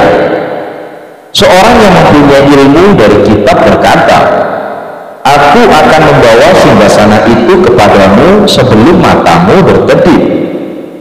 Maka ketika Nabi Sulaiman melihat singgasana itu terletak di hadapannya, dia pun berkata, "Ini termasuk karunia Rohku untuk mengujiku. Apakah aku bersyukur atau mengingkari nikmatnya? Barang siapa bersyukur, maka sesungguhnya dia bersyukur untuk kebaikan dirinya sendiri. Dan barang siapa ingkar, maka sesungguhnya Rohku maha kaya, maha mulia." Al-Quran Surah An-Naml ayat 39 sampai 40. Baginda mencermati ayat tersebut. Jin ifrit saja bisa dikalahkan seorang ulama. Berarti manusia lebih sakti dari para jin. Ulama di masa Raja Sulaiman lebih cepat memindahkan singgasana Ratu Bilqis dibanding jin ifrit. Ulama itu mampu membawa singgasana ke hadapan Nabi Sulaiman sebelum dia mengedipkan mata, sedangkan ifrit hanya mampu membawanya ke hadapan Nabi Sulaiman sebelum dia bangkit dari tempat duduknya. Baginda tiba-tiba merasa tertarik. Hatinya mulai tergelitik untuk melakukan hal yang sama. Mendadak beliau ingin istananya dipindahkan ke atas gunung agar bisa lebih leluasa menikmati pemandangan di sekitar. Dan bukanlah hal itu tidak mustahil bisa dilakukan, karena ada Abu Nawas yang amat cerdik di negerinya. Kalau di masa Raja Sulaiman ada ulama yang lebih hebat dari jin ifrit, di masa sekarang ada Abu Nawas, ujar Baginda dalam hati. Baginda pun segera memanggil Abu Nawas. Setelah Abu Nawas dihadapkan, Baginda berkata, "Sanggupkah engkau memindahkan istanaku ke atas gunung agar aku lebih leluasa melihat negeriku?" tanya Baginda Raja. Abu Nawas tidak langsung menjawab. Dia berpikir sejenak hingga keningnya berkerut. Tidak mungkin menolak perintah Baginda kecuali kalau memang ingin dihukum. Akhirnya Abu Nawas terpaksa menyanggupi proyek raksasa itu. Ada satu lagi permintaan dari Baginda. pekerjaan itu harus selesai hanya dalam waktu sebulan. Karena kemampuanmu belum teruji, maka kamu punya waktu sebulan untuk melakukan permintaanku itu, ujar Baginda Raja. Abu Nawas pulang dengan hati masyghul. Setiap malam ia hanya berteman dengan rembulan dan bintang-bintang. Hari-hari dilewati dengan kegundahan. Tak ada hari yang lebih berat dalam hidup Abu Nawas kecuali hari-hari ini. Tetapi pada hari ke-9 ia tidak lagi merasa gundah gulana. Keesokan harinya Abu Nawas menuju istana. Ia menghadap Baginda untuk membahas pemindahan istana. Dengan senang hati, Baginda akan mendengarkan apa yang diinginkan Abu Nawas. Ampun tuanku, hamba datang ke sini hanya untuk mengajukan usul untuk memperlancar pekerjaan hamba nanti, kata Abu Nawas. Apa usulmu? Hamba akan memindahkan istana Paduka yang mulia tepat pada hari raya Idul Kurban, yang kebetulan hanya kurang 20 hari lagi. Kalau hanya itu usulmu, baiklah, kata Baginda Raja. Satu lagi Baginda, Abu Nawas menambahkan. Apalagi? Tanya Baginda Raja. Hamba mohon Baginda menyembelih 10 ekor sapi yang gemuk untuk dibagikan langsung kepada para fakir miskin, kata Abu Nawas. Usulmu kuterima, kata Baginda menyetujui. Abu Nawas pulang dengan perasaan riang gembira. Kini tidak ada lagi yang perlu dikhawatirkan. Toh nanti bila waktunya sudah tiba, ia pasti akan dengan mudah memindahkan istana Baginda Raja. Jangankan hanya memindahkan ke puncak gunung, ke dasar samudera pun Abu Nawas sanggup. Desas-desus mulai tersebar ke seluruh pelosok negeri. Hampir semua orang harap-harap cemas, tetapi sebagian besar rakyat merasa yakin atas kemampuan Abu Nawas. Karena selama ini Abu Nawas belum pernah gagal melaksanakan tugas-tugas aneh yang dibebankan di atas pundaknya. Namun ada beberapa orang yang meragukan keberhasilan Abu Nawas kali ini. Saat-saat yang dinanti-nantikan tiba. Rakyat berbondong-bondong menuju lapangan untuk melakukan sholat hari raya Idul Kurban. Dan seusai sholat, 10 sapi sumbangan Baginda Raja disembelih lalu dimasak, kemudian segera dibagikan kepada fakir miskin. Kini giliran Abu Nawas yang harus melaksanakan tugas berat itu. Abu Nawas berjalan menuju istana diikuti oleh rakyat. Sesampai di depan istana, Abu Nawas bertanya kepada Baginda Raja, ampun tuanku yang mulia, apakah istana sudah tidak ada orangnya lagi? Tidak ada, jawab Baginda Raja singkat. Kemudian Abu Nawas berjalan beberapa langkah mendekati istana. Ia berdiri sambil memandangi istana. Abu Nawas berdiri mematung seolah-olah ada yang ditunggu. Benar, Baginda Raja akhirnya tidak sabar. Abu Nawas, mengapa engkau belum juga mengangkat istanaku? Tanya Baginda Raja. Hamba sudah siap sejak tadi Baginda, jawab Abu Nawas. Apa maksudmu engkau sudah siap sejak tadi? Kalau engkau sudah siap, lalu apa yang engkau tunggu? Tanya Baginda masih diliputi perasaan heran. Hamba menunggu istana Paduka yang mulia diangkat oleh seluruh rakyat yang hadir untuk diletakkan di atas pundak hamba. Setelah itu, hamba tentu akan memindahkan istana Paduka yang mulia ke atas gunung sesuai dengan titah Paduka.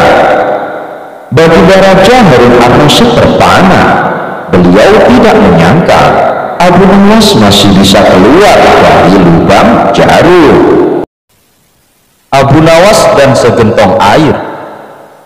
Al-Kisah, kali ini Baginda Raja berencana akan berburu di hutan. Baginda Raja memerintahkan pembantunya untuk menyiapkan semua peralatan dan perbekalan selama berburu. Berbeda dari cara berburu sebelumnya, kali ini Baginda Raja mengajak serta Abu Nawas. Kemudian Baginda Raja meminta Abu Nawas membantu membawa perbekalan dan dipersilahkan memilih sendiri barang yang akan dibawa. Tanpa berpikir panjang, Abu Nawas memilih gentong tempat wadah air minum yang cukup besar. Baginda Raja dan prajurit heran dengan pilihan Abu Nawas. Mereka menganggap Abu Nawas bodoh karena memilih gentong air yang besar dan berat, padahal masih banyak barang yang kecil. "Hai Abu Nawas, kenapa kau pilih barang bawaan yang paling berat?" tanya Baginda Raja penasaran. "Nanti Paduka Raja juga akan tahu sendiri," ucap Abu Nawas sambil tersenyum. Baginda Raja pun memerintahkan pasukannya untuk berjalan, dan selama perjalanan tentunya Abu Nawas menjadi orang yang paling terakhir. Ia berjalan paling belakang karena beratnya membawa gentong air. Karena perjalanan yang cukup jauh, rombongan memilih berhenti untuk istirahat sejenak. Di saat itulah mereka membutuhkan air untuk menghilangkan rasa dahaga, dan tentunya Abu Nawas menjadi orang paling dicari karena Abu Nawas yang membawa perbekalan air minum.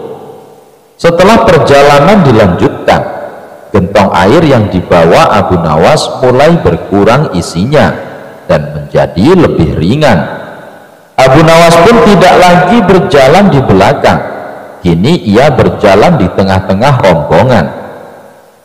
Setelah istirahat yang kedua, ketiga, dan seterusnya, gentong air yang dibawa Abu Nawas pun semakin berkurang, sampai kemudian gentongnya kosong sama sekali. Karena gentongnya sudah kosong, tentu saja Abu Nawas meninggalkannya, sehingga Abu Nawas pun bisa berjalan di samping Baginda Raja di barisan depan. Melihat hal itu, Baginda Raja tersenyum. Kini Baginda telah mendapatkan jawaban atas pertanyaan yang diajukan sebelum berangkat. "Kamu memang cerdik, Abu Nawas," ujar Baginda Raja dalam hatinya.